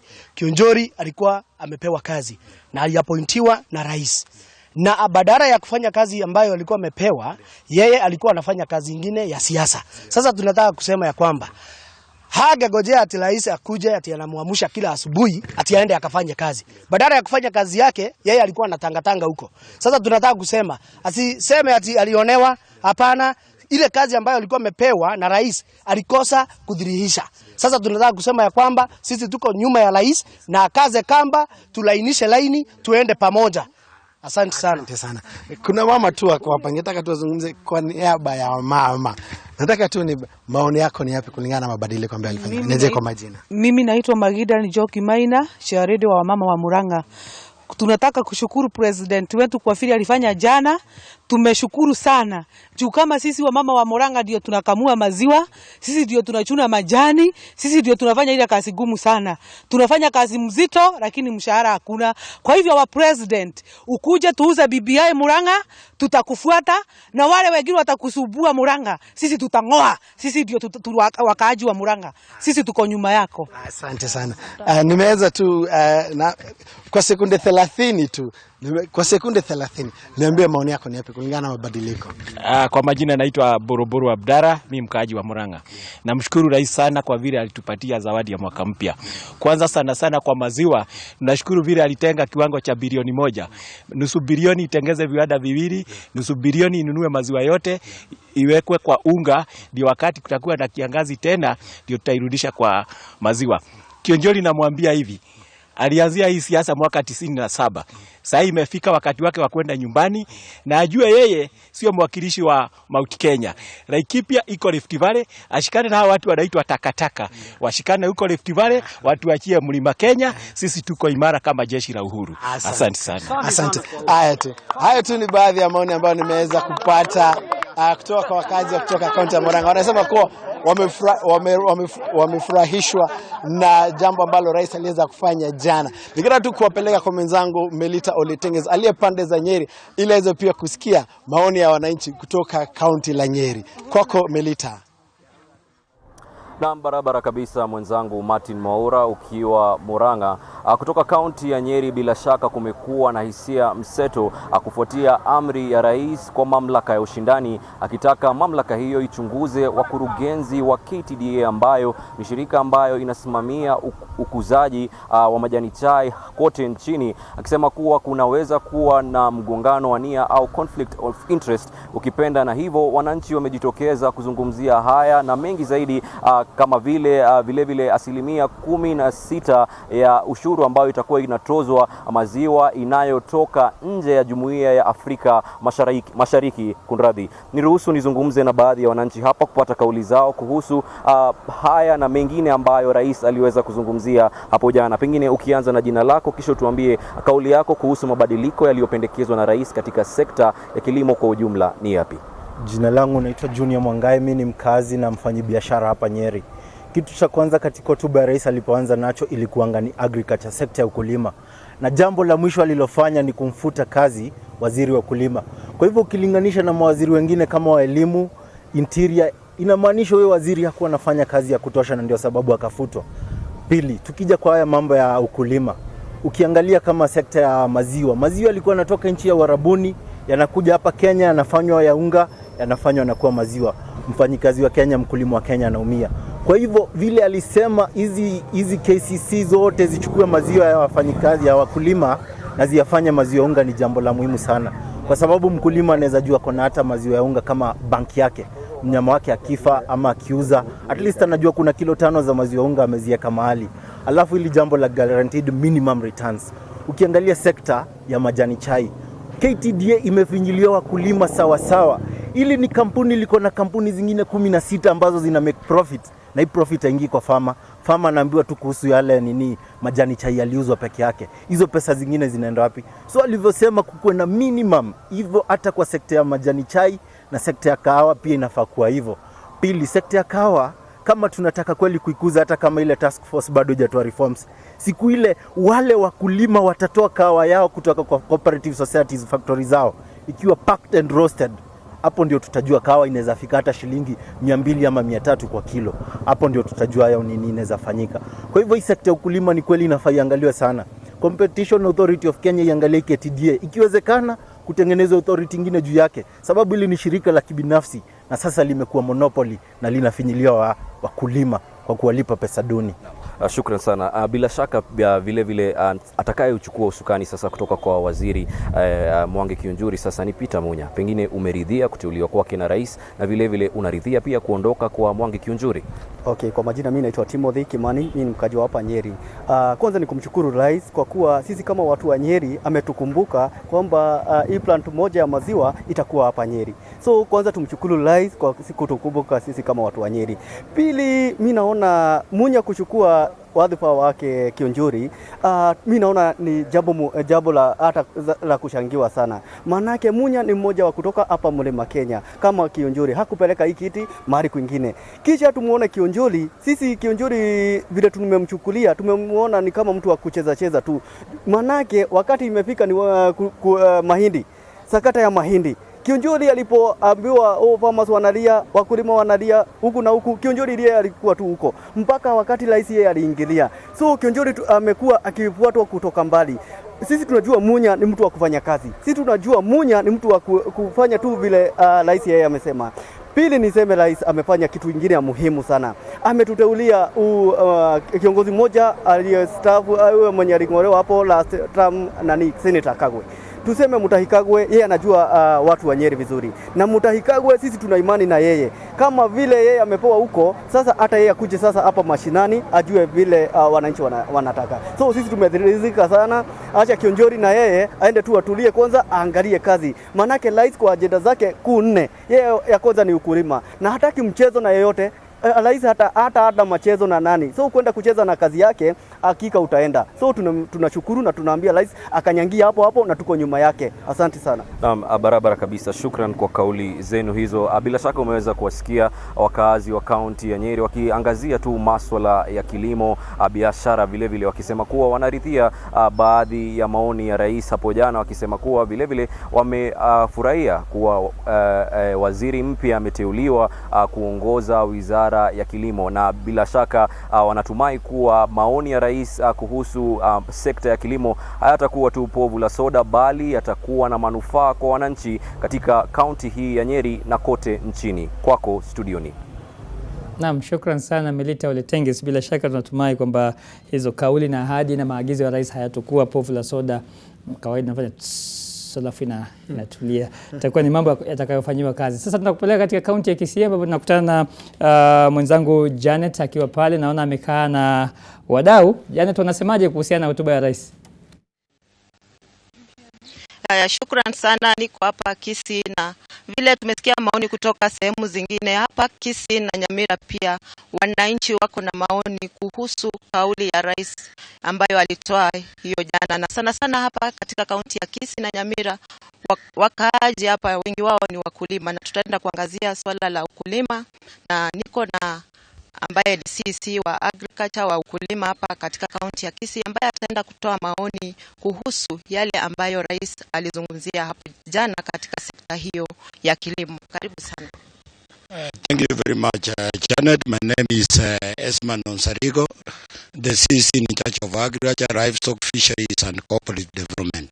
First, let me thank the President for the speech he gave yesterday, which gave us a lot of transformative agenda included in that speech, especially us as Kisii, agriculture being the backbone of our economy. We are grateful because he mentioned several things that are affecting our farmers. For instance, when we talk of banana, he mentioned something to do with cold storage facilities. If we get those cold storage facilities, we lead to a total reorganization of the banana value chain, which will ensure that the farmer has money in the pocket. When you look at the milk sector, the county has been having a program, the AI program, which has improved the stock and improved milk production. The VAT on milk that is coming from outside will create a market for our local milk, which means the farmers will get a lot of money in their pocket. And also on the issue of tea, there was also a mention of the tea regulations to come out, which will streamline the tea sector. You realize, Janet, Kisii was one of the counties that were worst hit in terms of the bonuses the farmers got. And if we go as per the president's directive in the speech, then we'll have our farmers getting more money from tea farming, which will overall create a lot of employment. He has also ordered for restructuring of the KDDA, and if we can go an extra mile and also for the 80%, like we have in coffee, farmers get 80% and the 20% goes for operations. And even tea, we go for 80% to farmers' pockets and the 20% for operations. I think our farmers will be very happy. And generally speaking, the president's speech is a speech that is giving us a new direction. And it's meant to enhance the Big Four agenda. And we indeed seeing the president's determination to have the Big Four agenda as his legacy. What is remaining for us is to make sure that we implement to the letter what the president has said. And to conclude, I want to say that we thank the president. As a CEC, we've also been recognized. One of us has been nominated, and we are praying for her that she gets through parliament vetting and she becomes a CAS in the Ministry of Agriculture. She understands very well the issues we've been having in counties, and we believe moving to that stage will greatly assist the counties. This is Ann Nyaga. And we're grateful, and we want to assure the president that we are on toes to implementing all that he has said. Okay, asante sana bwana CC. Tutaenda kuangazia masuala ya vijana pia. Kuna kijana hapa mmoja ambaye ako na maoni kuhusu uteuzi wa rais hapo jana. Thank you so much. Kwa majina naitwa Moronya Asha Hesbon. Mimi ni chairman wa Gusii Youth Bunge Sacco. Na pia ningependa kumpongeza rais wetu kwa kuwachagua vijana haswa kwa executive as ministers and deputies. We are happy as young people, particularly because we even have our own CAS were chosen kutoka kwa hii area yetu ya Kisii. We have Maureen Mbaka and Enosh Mumanyi. So and I want to say this, as young people, we want to wish them well and also encourage them, because the president has seen it better for the young people to come into the executive so that they can also be part of the national agenda of propelling our country to greater heights. Pia ningewaambia sasa waweke bidii, they push us to greater heights because they are our representatives, and in case they fail in those offices, they send a very wrong signal to our government and even future government. So ningependa kuwaambia vijana wetu wenye wamechaguliwa watie bidii, wasukume kabisa, washirikiane na rais na all the governments including the county governments so that we can all together move our country forward. Thank you. Asante sana. Vile umesikia maoni kutoka Kisii, vijana wanapongeza rais na vile vile waziri wa agriculture wa kilimo katika kaunti hii ya Kisii. Kwako Swale. Shukran sana Janet. Bila shaka mtazamaji, kama tulivyosema, jukwaa hili ni lako. Baadaye kidogo nitakuwa nafungua line za simu kusikia na wewe hapo nyumbani unasemaje kuhusiana na hoja na mjadala ambao tunaendelea kuzungumzia hapa studioni. Lakini kabla ya hayo nikupeleke mwisho kabisa kwake Ojwang ambaye yuko katika kaunti ya Migori. Ojwang, viongozi wananchi wanasemaje kuhusiana na yale rais ameyazungumzia jana? Na asante sana Salim. Hapo jana tuliweza kuona Rais Uhuru Kenyatta akifanya mabadiliko katika serikali yake, ambapo aliweza kuteua baadhi ya watu wapya katika ili waingie katika serikali yake, na vile vile tuliweza kuona akifanya mabadiliko katika wizara ya kilimo, ambapo aliweza kumuondoa aliyekuwa waziri wa kilimo Mwangi Kianjuri kama njia moja ya kuboresha sekta hiyo. Na vile vile wakati rais alipokuwa akizungumza kule Mombasa, viongozi na vile vile wakulima kutoka jimbo hili walikuwa na matarajio mengi zaidi. Kumbuka kwamba jimbo hili limejulikana sana kwa kilimo cha miwa, ambapo tuko na kiwanda cha sukari cha Sony Sugar.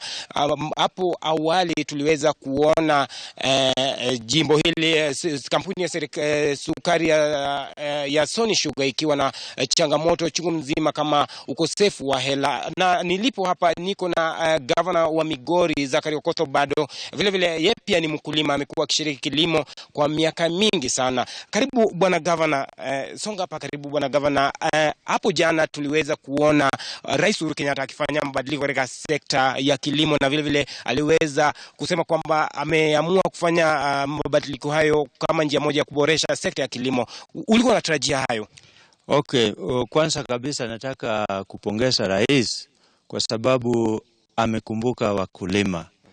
Nilisikia vile alipelekea wakulima wa kule Central, sana sana wakulima wa majani chai na maziwa na hata kahawa, aliwapatia pesa ya kuboresha hiyo sekta ya kahawa na kadhalika.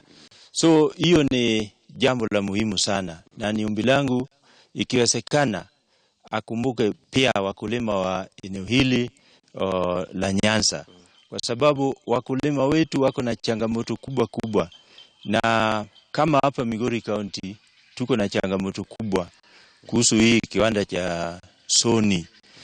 Wakulima sasa hawana pale pa kupeleka mimea yao, na hata wafanyikazi wanaishi kwa ile maisha mbaya zaidi. So kama rais anaweza extend hiyo mkono wake wa usaidizi, asaidie wakulima hapa, kwangu nitashukuru kabisa. Na kuhusu ile mabadiliko alifanya, kwanza lazima tukumbuke hiyo ni jukumu lake. Anaweza chagua hata wewe uingie huko kama waziri, hiyo ni sawa. Akaona uendezi maneno sawa, pia ako na hiyo mamlaka na uhuru. Na kwa sasa ameweza kuchagua waziri mpya. Nini ungependa kuomba waziri wa juu? Umezungumzia swala la Sony Sugar. Huyu waziri mpya kwanza kama anaingia, mimi natakia yeye heri na fanaka. Lakini nataka ajue pia ile backbone yetu ya economy ya Kenya ni maneno ya agriculture. So lazima tunze hiyo kiwanda ya agriculture sawa. Ajue ya kwamba tukiwa na watu ambao wako empowered, then hata kulinda na kuongoza nchi itakuwa sasa kitu rahisi sana. Lakini sasa kama unaongoza watu ambao wako kwa hali ya ufakara, unakuwa na kazi ngumu kabisa. Kila mahali watu wako wanalia. Kwa hivyo kama rais anaweza boresha hii sekta sawa. Na mimi naamini hata yule ambao sasa anaingia ni mchapakazi hodari, atafanya hii kazi. Na mimi niko tayari kuunga huyu mkono na kufanya naye bega kwa bega mpaka tufaulu kwa hii kiwanda. Yeah. Asante sana bwana gavana. Salim, nilikuwa nazungumza na gavana wa Migori Zachary Okoth bado akizungumza hapo akisema kwamba ameshukuru sana hatua iliyochukuliwa na Rais Uhuru Kenyatta kwa kufanya mabadiliko, na vile vile amesema kwamba waziri anayeingia kwa sasa itambidi sasa afike katika eneo hili. Kumbuka kwamba kilimo cha miwa ndio kitego uchumi katika jimbo hili, na tangu sekta ama kampuni ya Sony Sugar ianze kuwa na tatizo ama changamoto chungu nzima, imekuwa imeathiri sana uchumi wa jimbo hili la Migori. Kumbuka bado tutakuwa tukizungumza tu na baadhi ya wakazi ili tuweze kujua, hasa wakulima, ili tuweze kujua ni nini wangependa serikali kupitia Wizara ya Kilimo ifanye kuhakikisha kwamba wamefaidika kutokana na hatua iliyochukuliwa na Rais Uhuru Kenyatta. Kwako Salim. Shukran sana Bwana Ojwang. Bila shaka ni wazi kwamba waziri mpya wa kilimo Peter Munya ana kibarua kigumu mbele yake kuhakikisha kwamba anafikia matarajio ya Wakenya wengi ambao wamezungumza.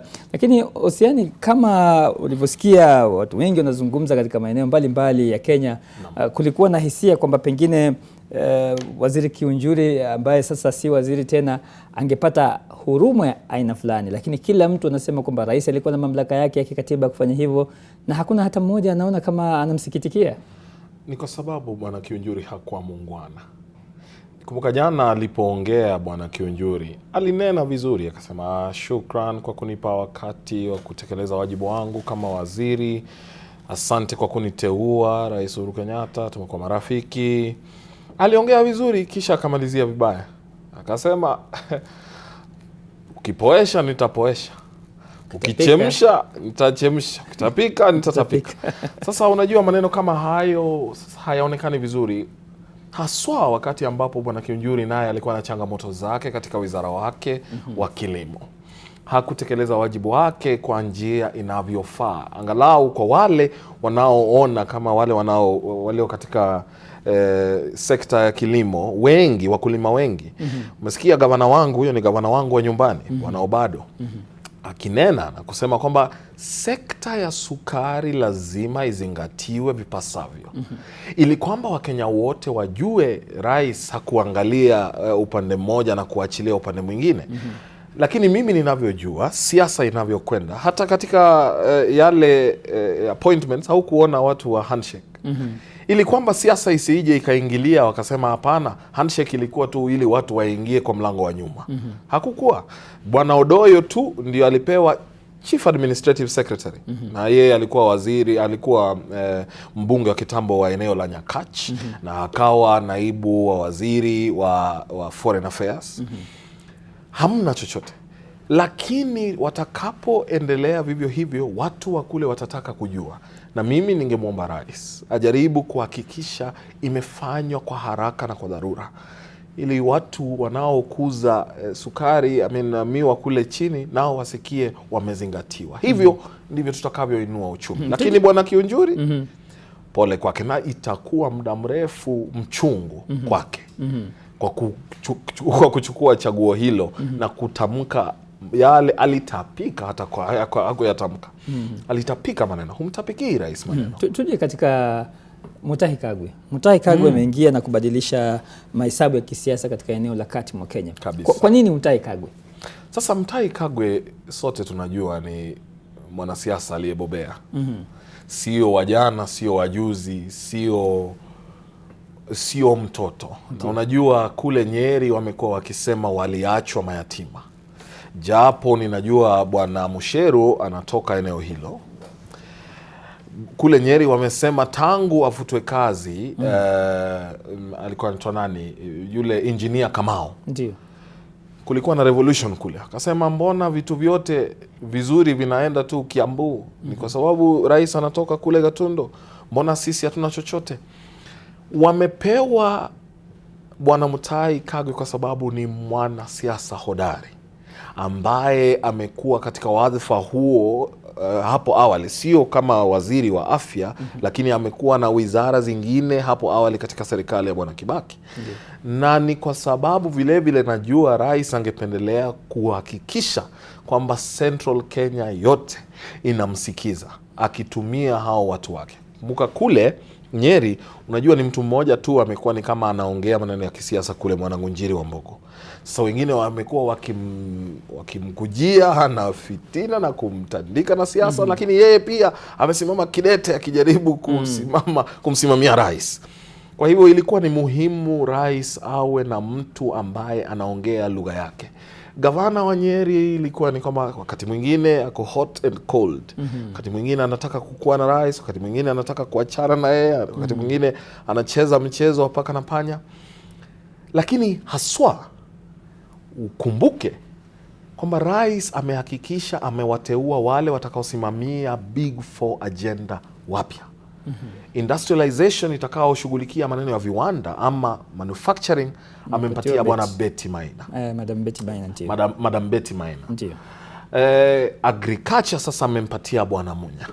Kisha afya amempatia bwana Mutahi Kagwe. Ndio. Alafu your food security vile vile, alafu housing bwana Macharia. Ndio. Watu wa siasa wanasema hapana, Big Four haiwezi kwenda mlima Kenya yote. Lakini anajaribu kuhakikisha kwamba wale ambao wameshikilia hizo nyadhifa ni watu ambao anaweza kuwaamini. Ili kwamba akiwaambia watekeleze wajibu huo, watatekeleza wajibu huo bila kusita ama kuyumba. Kingine ambacho pia kimejitokeza na kimewaacha wachambuzi wengi na wadadisi wengi kwa mshangao mkubwa ni wizara ya fedha, ambayo ndio uti wa mgongo wa serikali yoyote ile. Watu hawakutarajia Ukur Yatani labda kama angepata cheo hicho, kwa maana kwamba angepewa nafasi hiyo, labda walitarajia angerudishwa leba na papawe na mtu mwingine mpya ambaye pengine ana uzoefu, anatoka katika pengine makabila makubwa. Hili umilionaje wewe? Sasa mimi, hivyo ndivyo uongozi unapaswa kufanya. Sio lazima kila wakati tujaribu kuhakikisha tunapatia kiti mtu kwa sababu ya sehemu anakotoka ama kabila lake. Kuna Wakenya wengi mno. Mimi ninatumai tutafikia kiwango ambacho tutawatafuta Wakenya walio na uzoefu bila kujali makabila yao ni yepi. Hatutataka kujua bora unaweza kutekeleza wajibu wako vizuri. Hatutataka kujua kama wewe ni Mkalenjin. Hapana. Hatutataka kujua kama wewe ni Njemp ama Mdorobo ama Mdigo ama Mturukana ama Mjaluo, Masai. Hatutataka kujua, bora uko na uzoefu na wewe utakuwa unalinda rasilimali za wananchi. Kwa hivyo kuchaguliwa kwa Ukur Yatani kumewashangaza wengi. Watu walidhani atarudi kule leba. Lakini rais ameamua, kwa sababu kumbuka Bwana Ukur Yatani is an economist. Ni mtu ambaye anaelewa maneno ya uchumi. Jinsi inapaswa kuendeshwa. Alisomea. Sasa wengi wanamfahamu kama PC wa kitambo. Serikali ya Nyayo, serikali ya Kibaki. Lakini Bwana Ukur Yatani, bali na kuwa mwanasiasa na kufanyia serikali kazi kwa miaka mingi, yeye pia amesomea maneno haya. Na hiyo sekta ya treasury sio lazima ukuwe accountant ama finance person, kwa sababu wale waliona ujuzi wa kuendesha uchumi ndio wanapaswa hata zaidi kupewa fursa. Ndio maana ulisikia watu wakisema mbona tusipatie David D economist. Kwa hivyo akisaidiwa, akipewa support itakuwa ni muhimu. Lakini vile vile jinsi nilivyosema hapo awali, rais anawatafuta watu atakao waamini. Amemwangalia Ukur Yatani akajua ni mwaminifu. Na hapo anapokaa ndipo utataka mtu wa kumwamini zaidi, kwa sababu akileta ukora hata hizi big four agenda zote zitaanguka tifu. Ndio big four. Lakini mpaka sasa hivi tunavyoona ni kwamba hakuna kikubwa. Wachambuzi wengi watakwambia hakuna kikubwa zaidi ambacho kimefanyika katika kujaribu kuleta au kutoa uhai kwa miradi yote ya big four. Na muda uliobakia mpaka kipindi cha rais kukamilika ni muda mfupi sana. Unahisi kwamba rais bado na wakati wa kuhakikisha kwamba ndoto yake ya big four inatimia? Kiasi nakubaliana na wale wanaosema kwamba big four haijakimbia mwendo ambao tuliutarajia. Na ni kwa sababu ya hizi siasa. Labda ndio maana rais amesema hapana, hatuwezi endelea hivi. Kuna zile dockets ambazo zilikuwa wazi, hajateua watu bado wako acting. So wacha tujaribu kuweka kila mtu mmoja tuone tutafika wapi. Lakini mimi ningeulizwa, ningemwambia rais, heri kufikisha agenda moja na kuikamilisha vizuri kuliko kubeba hizo nne zote.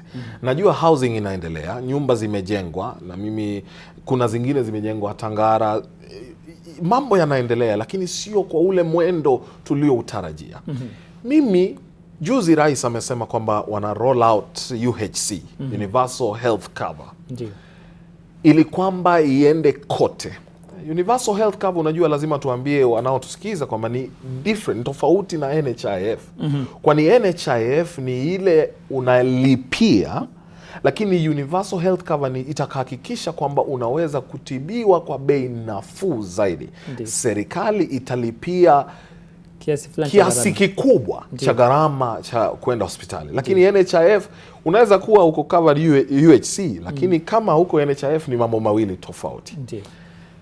Mimi ningependa tuchukue kitu kama afya na tutekeleze vizuri kuliko hayo mambo yote manne, kwa sababu yote yanataka fedha, tena si kidogo, si haba. Chukua kitu kimoja, kwa sababu muda umeyoyoma, siasa zimepigwa, mambo yamekuwa hivyo. Tuendelee na moja, lakini kikubwa zaidi ambacho pia naona rais ameamua itakuwa legacy yake ni kukabiliana na ufisadi. Na ndio hapo nilikuwa nataka tuje, manake rais amezungumza, na hizi mara ya kwanza rais kuzungumzia ufisadi. Lakini kimtazamo, na kwa mara nyingine tena tunaona rais ananyosha kidole cha lawama kwa upande wa idara ya mahakama. wakulaumiwa ni nani hasa? Ni serikali nayo kupitia afisi zake kama afisi ya mkurugenzi mkuu wa mashtaka ya umma DPP na kupitia vitengo vyake vya uchunguzi vinaleta kesi ambazo pengine hazina mashiko, hazina uzito, au ni vita kati ya executive na judiciary vimelemaza vita dhidi ya ufisadi?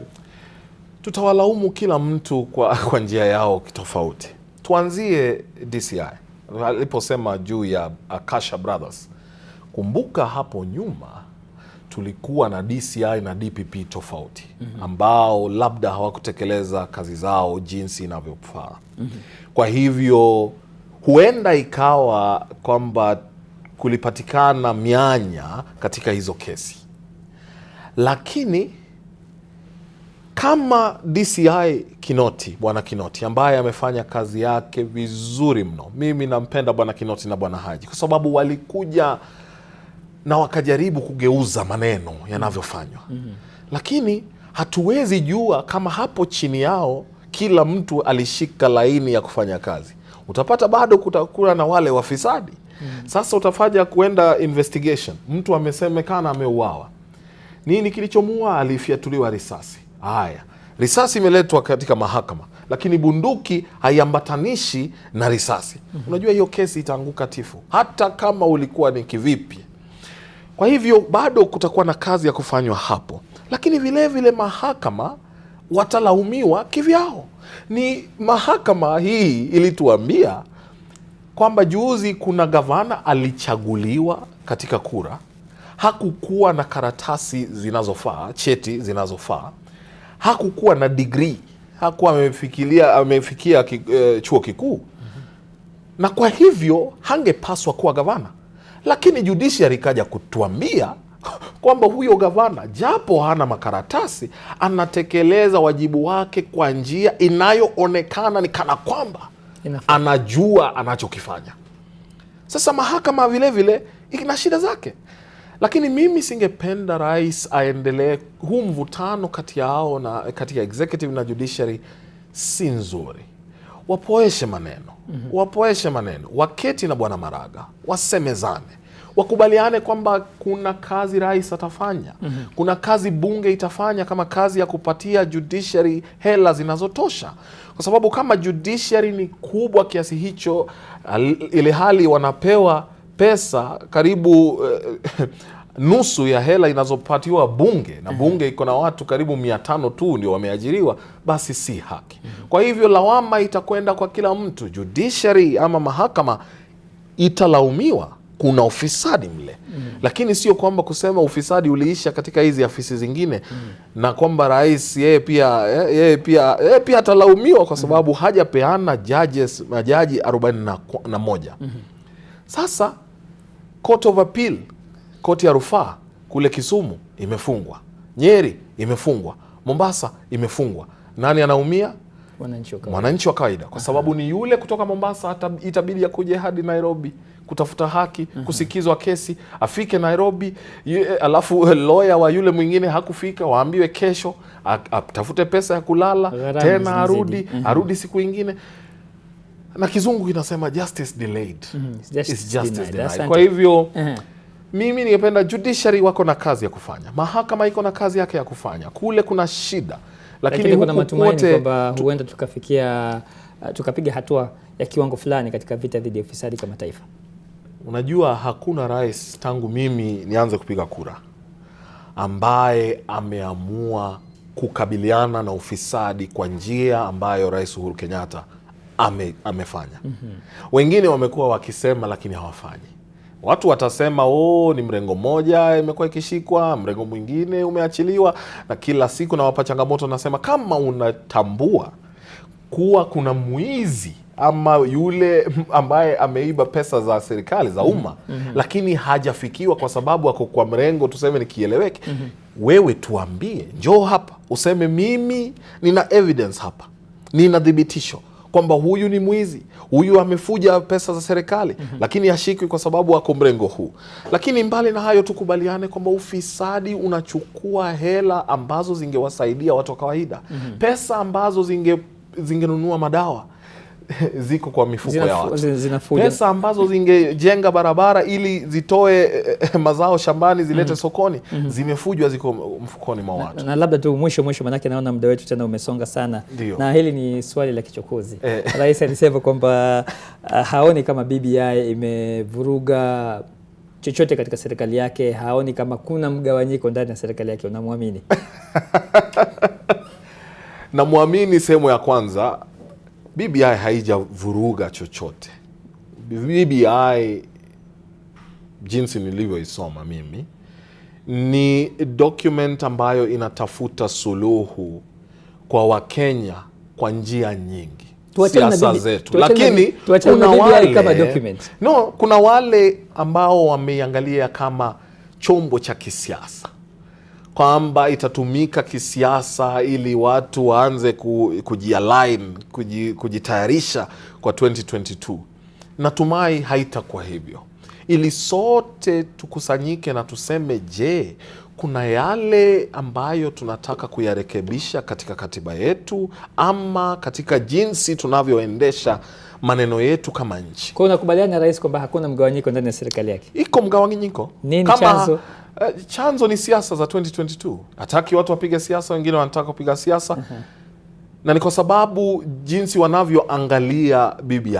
Kuna wale wanaiangalia wanasema hapana, mimi nafungiwa nje. Ile hali kwa mtazamo wangu mimi kama mchanuzi wa sera na masuala ya kisiasa, singetaka, na ninatumai kwamba hatutachukua fursa muhimu kama hiyo kurusha nje BBI na kusema ni kitu cha kisiasa. Jamani, tuachane na hiyo. Tupitishe, tulete, tuchangie, tuangalie, kisha tutafute suluhu kwa Mkenya. Mkenya, sio sisi, sio viongozi, Mkenya.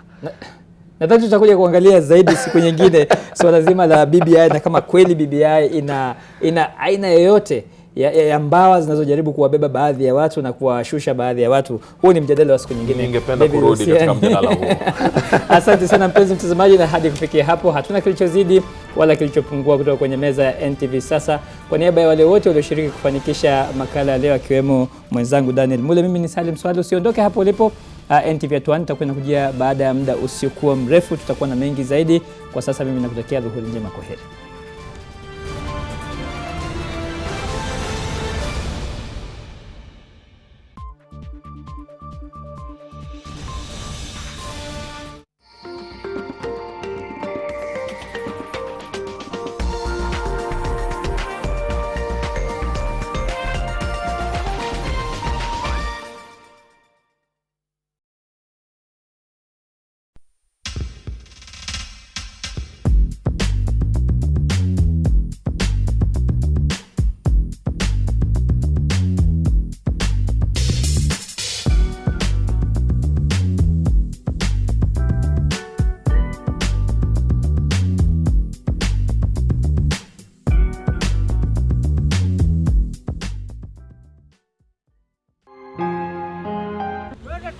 Imagine huyo mtu amesimama hapa. Usifanye hivyo, tupate tusi. Kidogo kidogo kuita vijana wa soko kuja kusukuma gari. Msee ashanifanya ile kitu.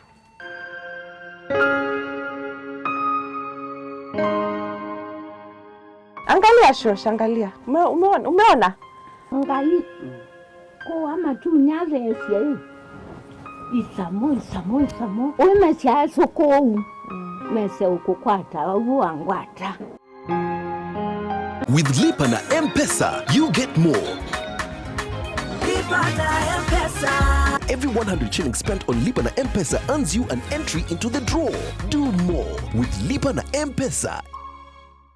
A new day is breaking at one of the oldest Christian universities in the country. Daystar had excelled in the training of communications experts, so now we thought of setting up a school of law to train lawyers who would support this media personnel plus other people in their work. We would like our students to go to these courts of law well versed with the understanding of what justice is. To be professionals, researchers, scholars who will serve church and society.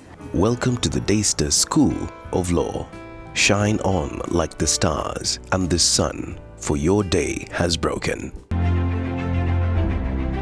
Every day, NTV News Team moves you to the center of the action.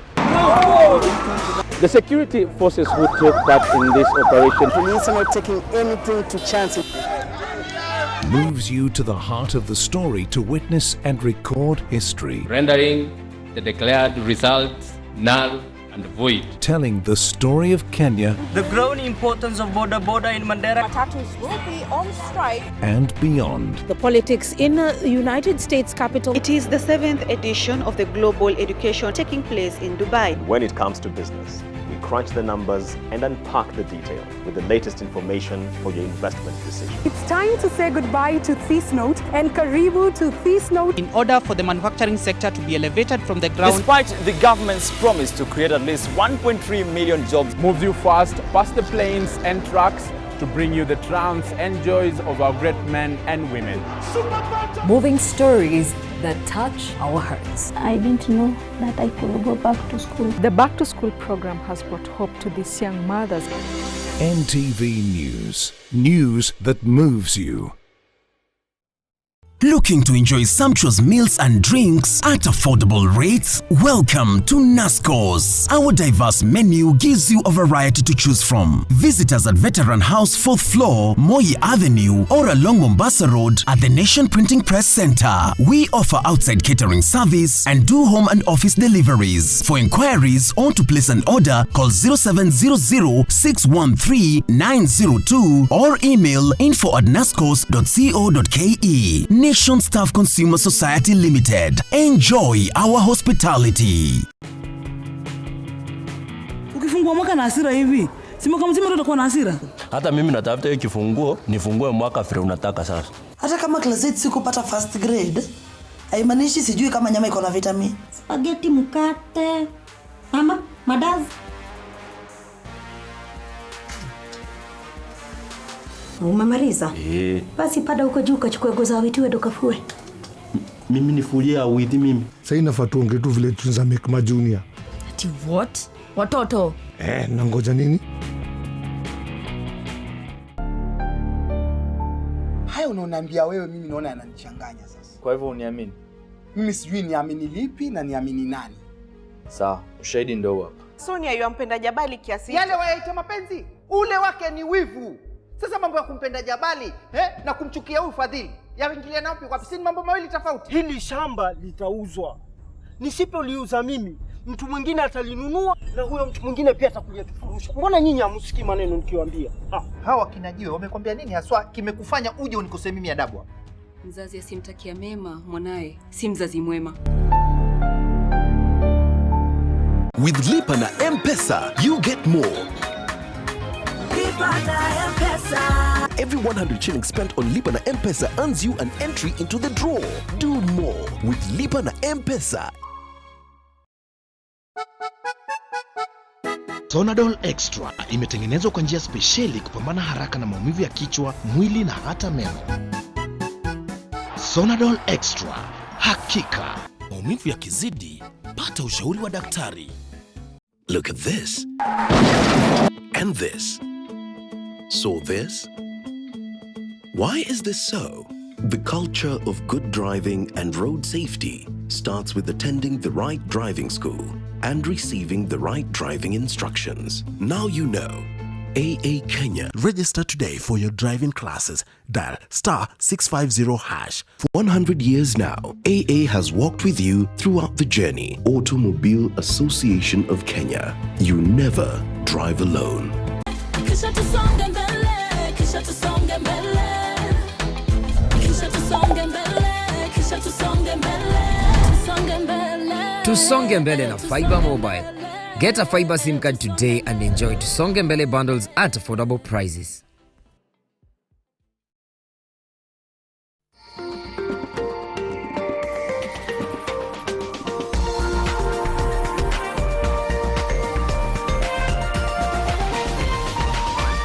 This is NTV.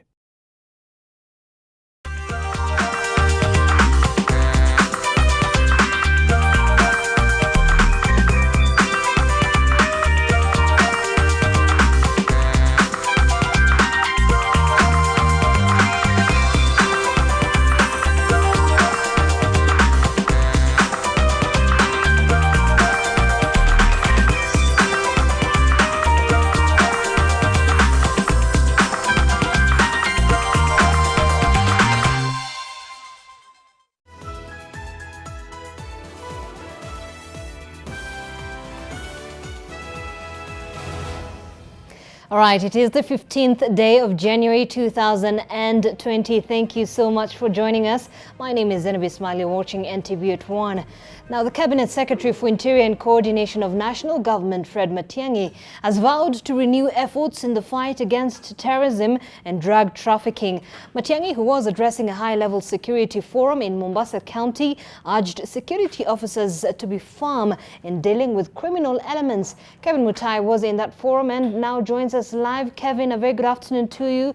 This is coming at a time of many attacks by the Al-Shabaab militia. Was this spoken about? Well, of course, indeed, that is very true. And that was actually the top on the agenda. Remember that this is a forum that has brought together the county, or rather regional commissioners from all over the country, and of course also county police commanders across all the 47 counties, the head of DCI, the National Intelligence Service. They were all in that particular meeting, and the fight against terrorism dominated the discussion, with the CS Interior Fred Matiang'i taking issue with the resurgence of criminal elements and terrorist activities happening across the country, saying that the government has pumped more resources towards that particular issue, and of course vowing to go face it and to be not to be unbowed in the fight against terrorism. And of course Matiang'i also now deciding that the chiefs and the deputies will play a key role, and of course the community, members of the community will also be part and parcel of this particular fight. And of course one of the things that Matiang'i raised is that is becoming a challenge in the fight against this particular vice is the collusion between the terrorist elements and members of the public, with the CS saying that now the government is going to take stern action against those harboring criminal elements, and saying that there is no time that the security officers will negotiate with the people harboring criminals in the country. And of course another thing that dominated the discussion, it was deeply deliberated on, again, is the issue of drug trafficking in the country. The CS saying that it is a great concern that now the security officers have to come up with ways of dealing with the menace. Remember yesterday the president spoke about that particular matter, and of course with this meeting, remember it is happening, it's a two-day conference happening here in Mombasa ahead of the big meeting at State House here in Mombasa, where the security chiefs will be meeting the head of state, that is President Uhuru Kenyatta, and the things that they'll be deliberating here in at White Sands Hotel. Those are the key issues. Of course, I believe the president will be presented before the president, and of course another thing that they spoke about is the police reforms and doing lots of capacity building and dealing with police HR functions. Another thing that Matiang'i also spoke about is improving citizen services. The Ministry of Interior has noted with great concern the issue of delayed issuance of birth certificates, with Matiang'i citing corruption as a major contributor to these delays, and of course warning the public officials working in those particular departments that action will be taken against them, using an example of the 13 public servants who were arrested and taken to court. And of course also that particular matter, Zainab, is that the CS Matiang'i has given more powers to the regional commissioners to be in charge of the Huduma centers, ensuring that the citizen services will be done without fear or favor or even intimidation from any public officer. Matiang'i says that the regional commissioners will now be tasked with supervising these citizen services. Another issue also that they touched on is reforming the transport sector, with the CS saying that now with the implementation of new reforms in that particular sector will ensure that there'll be a reduction of accidents on our roads, urging the security bosses to be part and parcel of controlling the recklessness on the roads, saying that there'll be a pilot project that will be beginning momentarily to ensure that the rollout of registration of digital driving licenses will begin, and it will take approximately a period of at least 6 months before the official launch.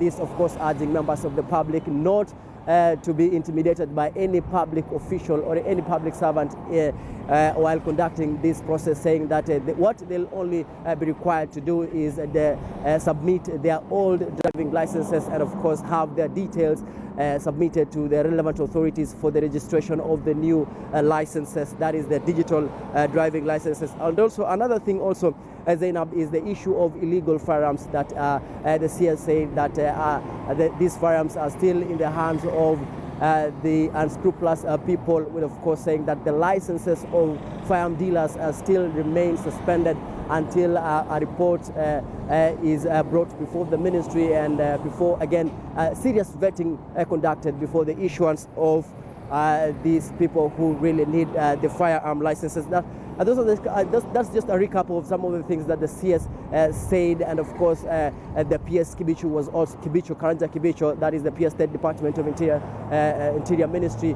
was also present. Hilary Mutembai, that is the Inspector General, was also there, and the chairperson of the Kenya National Police Service Commission was also there. But first, just listening to what CS Matiang'i said during his deliberation at the forum. This meeting basically was born slightly over a year ago when His Excellency the President directed that because we have so many agencies in the sector, we need to develop a multi-agency culture where we collaborate much more effectively and seamlessly in order to exchange information, share the resources at our disposal, and provide security to our country.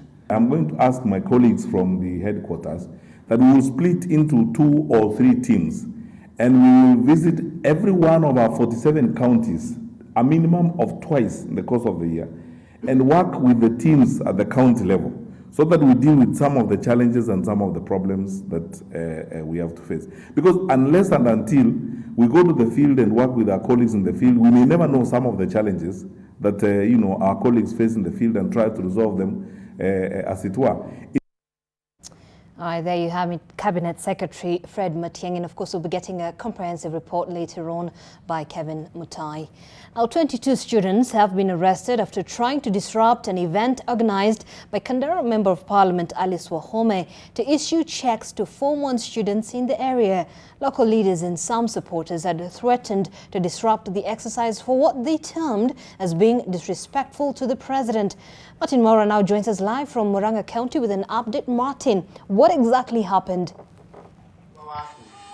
Yes, thank you so much, Zainab. As you have rightly said, yes, we are here at Kandara constituency, where, as you can see, we have parents who are seated here together with their kids.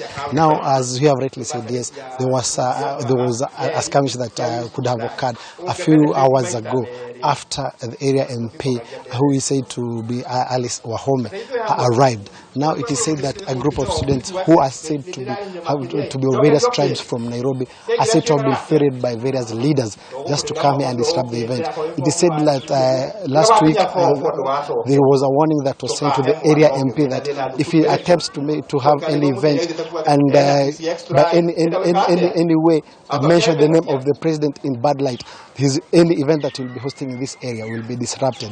Now, as we speak, 22 leaders who are said to have been ferried by various leaders from this county and from Nairobi were said to have been brought here early in the morning. And the students who actually were unknown, because in Murang'a, being that it's a small village, everybody knows everybody. So these people, they became suspicious of these lead people who have come to Kandara. And when they were asked questions, they could not answer their mission to this place, and that is why they were whisked they were first put into the CDF Kandara hall before the police, led by the DCI or the Oreo CPD, came and whisked them away to the police station. Now, the area MP is saying that he has actually been on record saying that his life is actually in danger.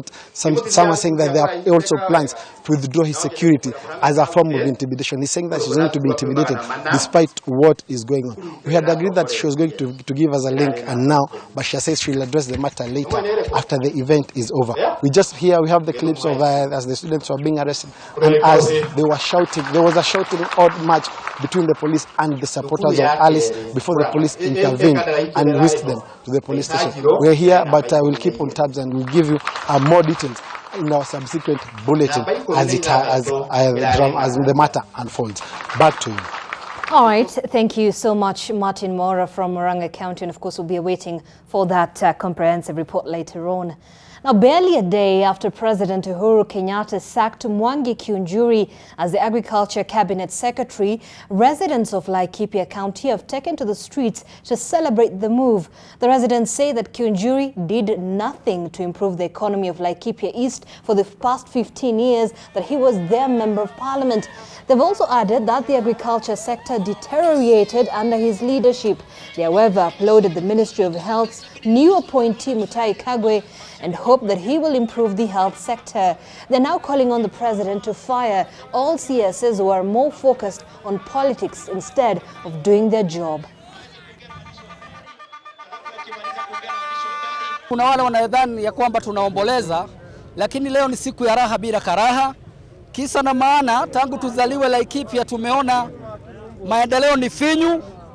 Yule ambaye ameng'atuliwa uongozini leo kwa sababu ya kutojua kutii wale ambao wamempa kazi, leo tunasema ni asante sana. Waliofanya ni uamuzi ambao una manufaa kwetu sisi wote, kwa sababu viongozi hawachaguliwi waweze kutumikia eneo bunge fulani ama sehemu fulani, bali ni nchi nzima. Kwa hivyo ningependa kumwelezea rais ya kwamba tuko nyuma yake 100%. Well, away from that, a section of elders from the Marakwet community have commended President Uhuru Kenyatta for appointing Lina Jabi Kilimo as Chief Administrative Secretary for Agriculture. The elders have noted that Jabi brings a good track record from previous government's appointments. Hii wizara ya kilimo yenye umepea mheshimiwa kilimo, nashukuru kwamba yeye anaelewa shida ya mwananchi, especially sisi watu wa Kenya na watu wa North Rift. Naambia mama shikilia na hakikisha kwamba kitu ya kwanza wakulima wapate fertilizers kwa wakati, wakulima walipwe kwa wakati, wakulima wapate vifaa sawa vile inahitajika. And the government has erected a security fence to Kapedo schools to curb school invasion by armed bandits from the neighboring Pokot East. The insecurity in this place has been a major hindrance to education activities. Nayoma Sampao has more. Kapedo in Turkana East has for a long time been known for insecurity. Now, in a bid to improve education standards in that area, the government has built a brick wall through the Constituency Development Fund to secure the learners. Parents and learners now feel relieved and are hopeful that education activities will go on. Hapo hawali kulikuwa na ile hali ya wale bandits kupiga risasi kwa madarasa, kupiga risasi hata kwa watoto wakicheza uwanjani. Hayo yote yalikuwa kwa wakati ule. Lakini kwa wakati huu sasa, baada ya kujenga ukuta huu, hayo yote yamepoa kidogo. This insecurity has prompted the government to deploy personnel in the area with an armored vehicle patrolling the town, villages and schools on surveillance of armed bandits. Kupita hapa mpaka Margat bila gari ya askari hatuwezi pita. Sisi ni kama kuku tu. Tena saa ile anasema askari ukibeba Mturkana mtaona. Teachers are now hopeful that their schools will pose improved grades as educationists who have been scampering for safety following attacks can now embark on their official duties. Nayoma Sampao, NTV. Well, residents of Tigo village have decried the deplorable state of the only existing ECDE center in the area. Fami ECDE Center serves 8 villages that stands far apart as some learners are forced to trek daily for more than 16 kilometers to and from school. Our Marsabit correspondent Mamo Ali Mamo has more. Tigo village in Marsabit County. And children determined to gain knowledge by any means necessary pay keen attention. They know this is the only avenue out of a life of hardship. That hardship evident even in these very classrooms. In place of desks, the learners have to make do with improvised sittings. Wanne kun amturra again. Akda khachi egi boruna mi rumtata amturra again. Nam dukubs. Sirkaliyo elu ijolle skula gurradde duguma skuli tugurratan dassa amma wan ijolle male sirkali len nam qarqare namatochu male. This school is just 50 meters from the Turbi Marsabit highway. Clearly, visible to passers-by, but that hasn't helped in its plight. No official from the county has been here, and the children's problems range from infrastructural challenges to staffing concerns. There is only one teacher for the 65 pupils at the school. The condition here means that the children are also exposed to giga infestations and myriad of airborne diseases. Our learning environment was inconducive because the learners are sitting in, they are not comfortable. They want to write, but they are not able to write because under them is stone and it is challenging. Some of them are coming from a distance from 15 kilometers away from learning center. Parents say there is compelling need of establishing more ECD centers around to save the learners from the woes of trekking for long distances. The learning center was set up in October last year, the only one of its kind in the region. The sole teacher is untrained but driven by the love of education and the need to help the community's children. He partnered with the parents to fund the running of the school. Donations from a Catholic institution and Pasida have also helped keep the school going. But now, the community says the government must step in. Mamu Ali, NTV, Marsabit. Well, elsewhere, heads of learning institutions have been selling uniforms and other school supplies at higher rates and demanding that parents buy from those institutions. It was also asking school principals not to send learners home for school fees. Lonyangapu was speaking in Kapenguri after meeting students who performed well in the 2019 KCPE, as well as education stakeholders. Lonyangapu says he will not allow school heads to kill the economy of the county by engaging in business instead of focusing on their core mandate. We have also talked with the principals and we have said let's stick to our mandates to avoid some malpractice habits that we almost saw emerging recently, where some schools were beginning to say that they want to sell school items for months at one place in a school. We said no. Leave business to the businessmen in this town, in our town, so that also money can circulate. Now, the public sector hearings on the sector budget proposals for the financial year 2020-2021 have officially kicked off this morning, with National Treasury Cabinet Secretary Ukur Yatani reiterating on the government's commitment to fiscal consolidation. Yatani says the government will strive to increase revenue collection by the Kenya Revenue Authority, as well as retire commercial debts and concentrate on concessional loans. The main objective of government will be that of maintaining macroeconomic stability over the medium term. In this regard, the government will continue to pursue fiscal consolidation policy. This policy, instituted 2 years ago, is expected to provide and maintain necessary balance between revenues generated and expenditures by all levels of government, so as to ensure that the overall fiscal deficit is kept under control and to a bare minimum, so as to safeguard macroeconomic stability. I'm asking KRA, as among the key agency charged with responsibility of collecting sources of government, to redouble its effort. Make sure that there are no leakages. You must institute all governance measures that will put money in the National Treasury. All right, and on that point, let's take a very short break here on NTV at 1. We still have a lot more that we've lined up for you. Please stay tuned.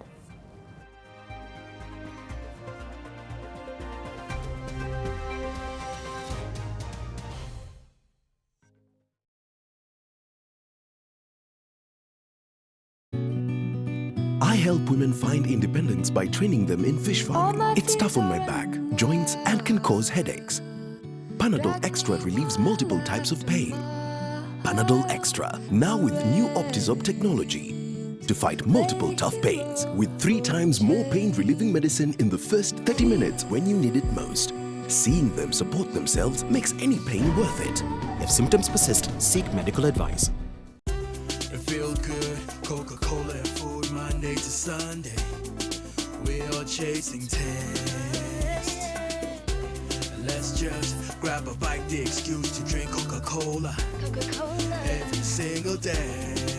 So we feel forever be real, together stay free, whatever ends. No, we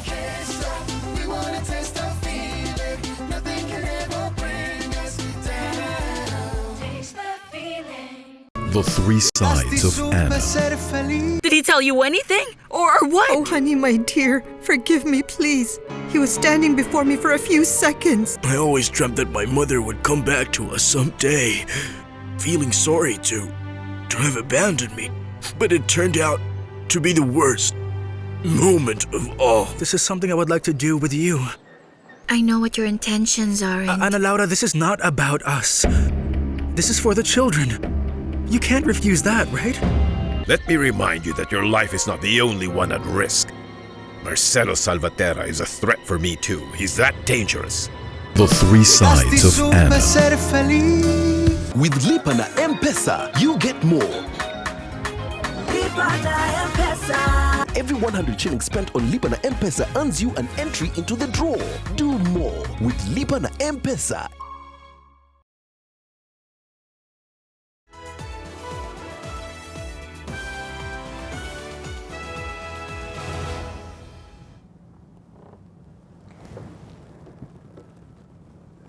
All right, thank you so much for staying with us. You're watching NTV at 1 now. Over 60 abandoned children and orphans from different parts of the country have benefited from education and rehabilitation programs. The children can now acquire education up to tertiary levels through the Coptic missionaries. Rose Mathuku has more. Singing to the tune of the song, these street children have every reason to smile. They are the beneficiaries of the Coptic Mission Education and Rehabilitation Program, which is meant to empower abandoned children. We started the week with a feast of us in this school. What happens is we rescue boys and we try to re-socialize them, and we rehabilitate them, and finally we reintegrate them back to their families. Raha Kids, the sponsoring organization, says the children will be getting education, care and shelter at the facility. We try to give them what they missed in their life. We try to help them and we prepare them and their families also. We search for them. Once we found them, we start rehabilitating them also. The move being a way of addressing the many cases of abandoned street children which have been rampant in the country. Rose Mathuku, NTV. All residents of Trans Nzoia County are concerned about the high number of children with disabilities being abandoned by their parents. These children do not have the privilege of parental care after they were left in hospital after birth. Their only mistake is being born with a disability. Residents are now calling on the government to sensitize the parents to curb such cases. Statistics show that more than 2 children are abandoned at the facility at Kitale County Hospital every 2 weeks.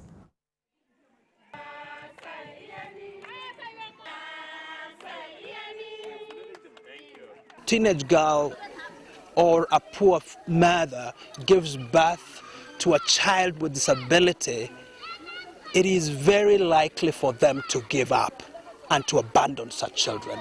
My encouragement to such parents is please do not abandon your child with disability. Well, a group of Luo elders from 13 clans of Kano in Kisumu County, alongside the relatives of lawyers, camp politician Miguna want the government to unconditionally allow him back into the country. The elders accuse the state of doublespeak. They are wondering why Miguna has been denied entry into Kenya despite being a citizen by strength of his identity card. They've challenged the government to come clean on the Miguna issue. Take a look. What sin did he commit? Let the government tell us. The government had committed a sin to him by refusing to respect the court orders. If it is true Miguna is a bad character, who says that bad character should be transferred from Kenya to Canada? Whose policy is that one, that a country transfers its bad characters to other countries? Can't that government deal with such bad characters within the country? We are not happy as Kano people. The Kano people have said enough is enough. Well, food hawkers in Kirinyaga County have held a peaceful demonstration citing harassment by public health workers or officers, those making it difficult for them to earn a living. Led by their chairman, Samson Muriuki, the hawkers held a peaceful demonstration in Kerugoya town, urging the county government to deal with hygiene issues in the county. Other than terrorizing innocent people earning a living, they say the officers are arresting them and charging them in court with minor charges that attract hefty fines. They demand the public officers to deal with the piling heaps of garbage in the town, which are the major risk of outbreak of diseases in the county, as they pledge to sell clean food to their customers.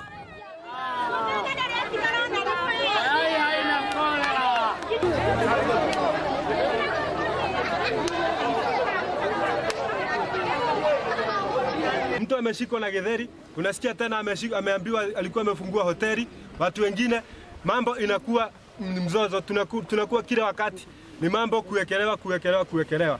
Mambo inakuwa ni mzigo. Kwa hivyo saa hii tumeungana, saa hii tunataka kusema tunafanya kazi. All right, and taking a look at stories making headlines in the international world, American soldiers have recalled Iran's missile attack on Iraq base on 13th of January this year with waves of ballistic missiles. The soldiers took cover in bunkers, fearing for their lives. Waves of ballistic missiles had US soldiers hunking down in bunkers for hours. In an exclusive interview with a France news agency, Lieutenant Colonel Galland said his superiors had given him a couple of hours advance warning Tuesday night about a coming attack by Iran. When the first round came in, it was the loudest, most powerful noise I've ever heard. Galland says getting the forces to safety was an act of quick thinking and coordination across the Army and Air Force commanders. The airbase was targeted in retaliation for the US killing top Iranian General Qasem Soleimani in a drone strike in Baghdad on 3rd of January. The airfield was shut down, so we did have to land without talking to anybody. That was kind of stressful because we didn't know where anyone was as far as other aircraft go, and we can't really do a whole lot because we're drone. So that part was pretty stressful. When the strikes went quiet at around 4 a.m., commanders and soldiers emerged from their bunkers to fires burning across the base. The soldiers say their survival was a miracle as there were no casualties witnessed. Well, US President Donald Trump hangs on a thin thread as his Senate impeachment trial is likely to begin next week on Tuesday. Senate Majority Leader... With our looted money and save this country for my child and daughter Teko and the many children. From our studios to the ground where the action is live. Misuse of funds here in the country. Someone donating their hat to Bernard Ojwang there.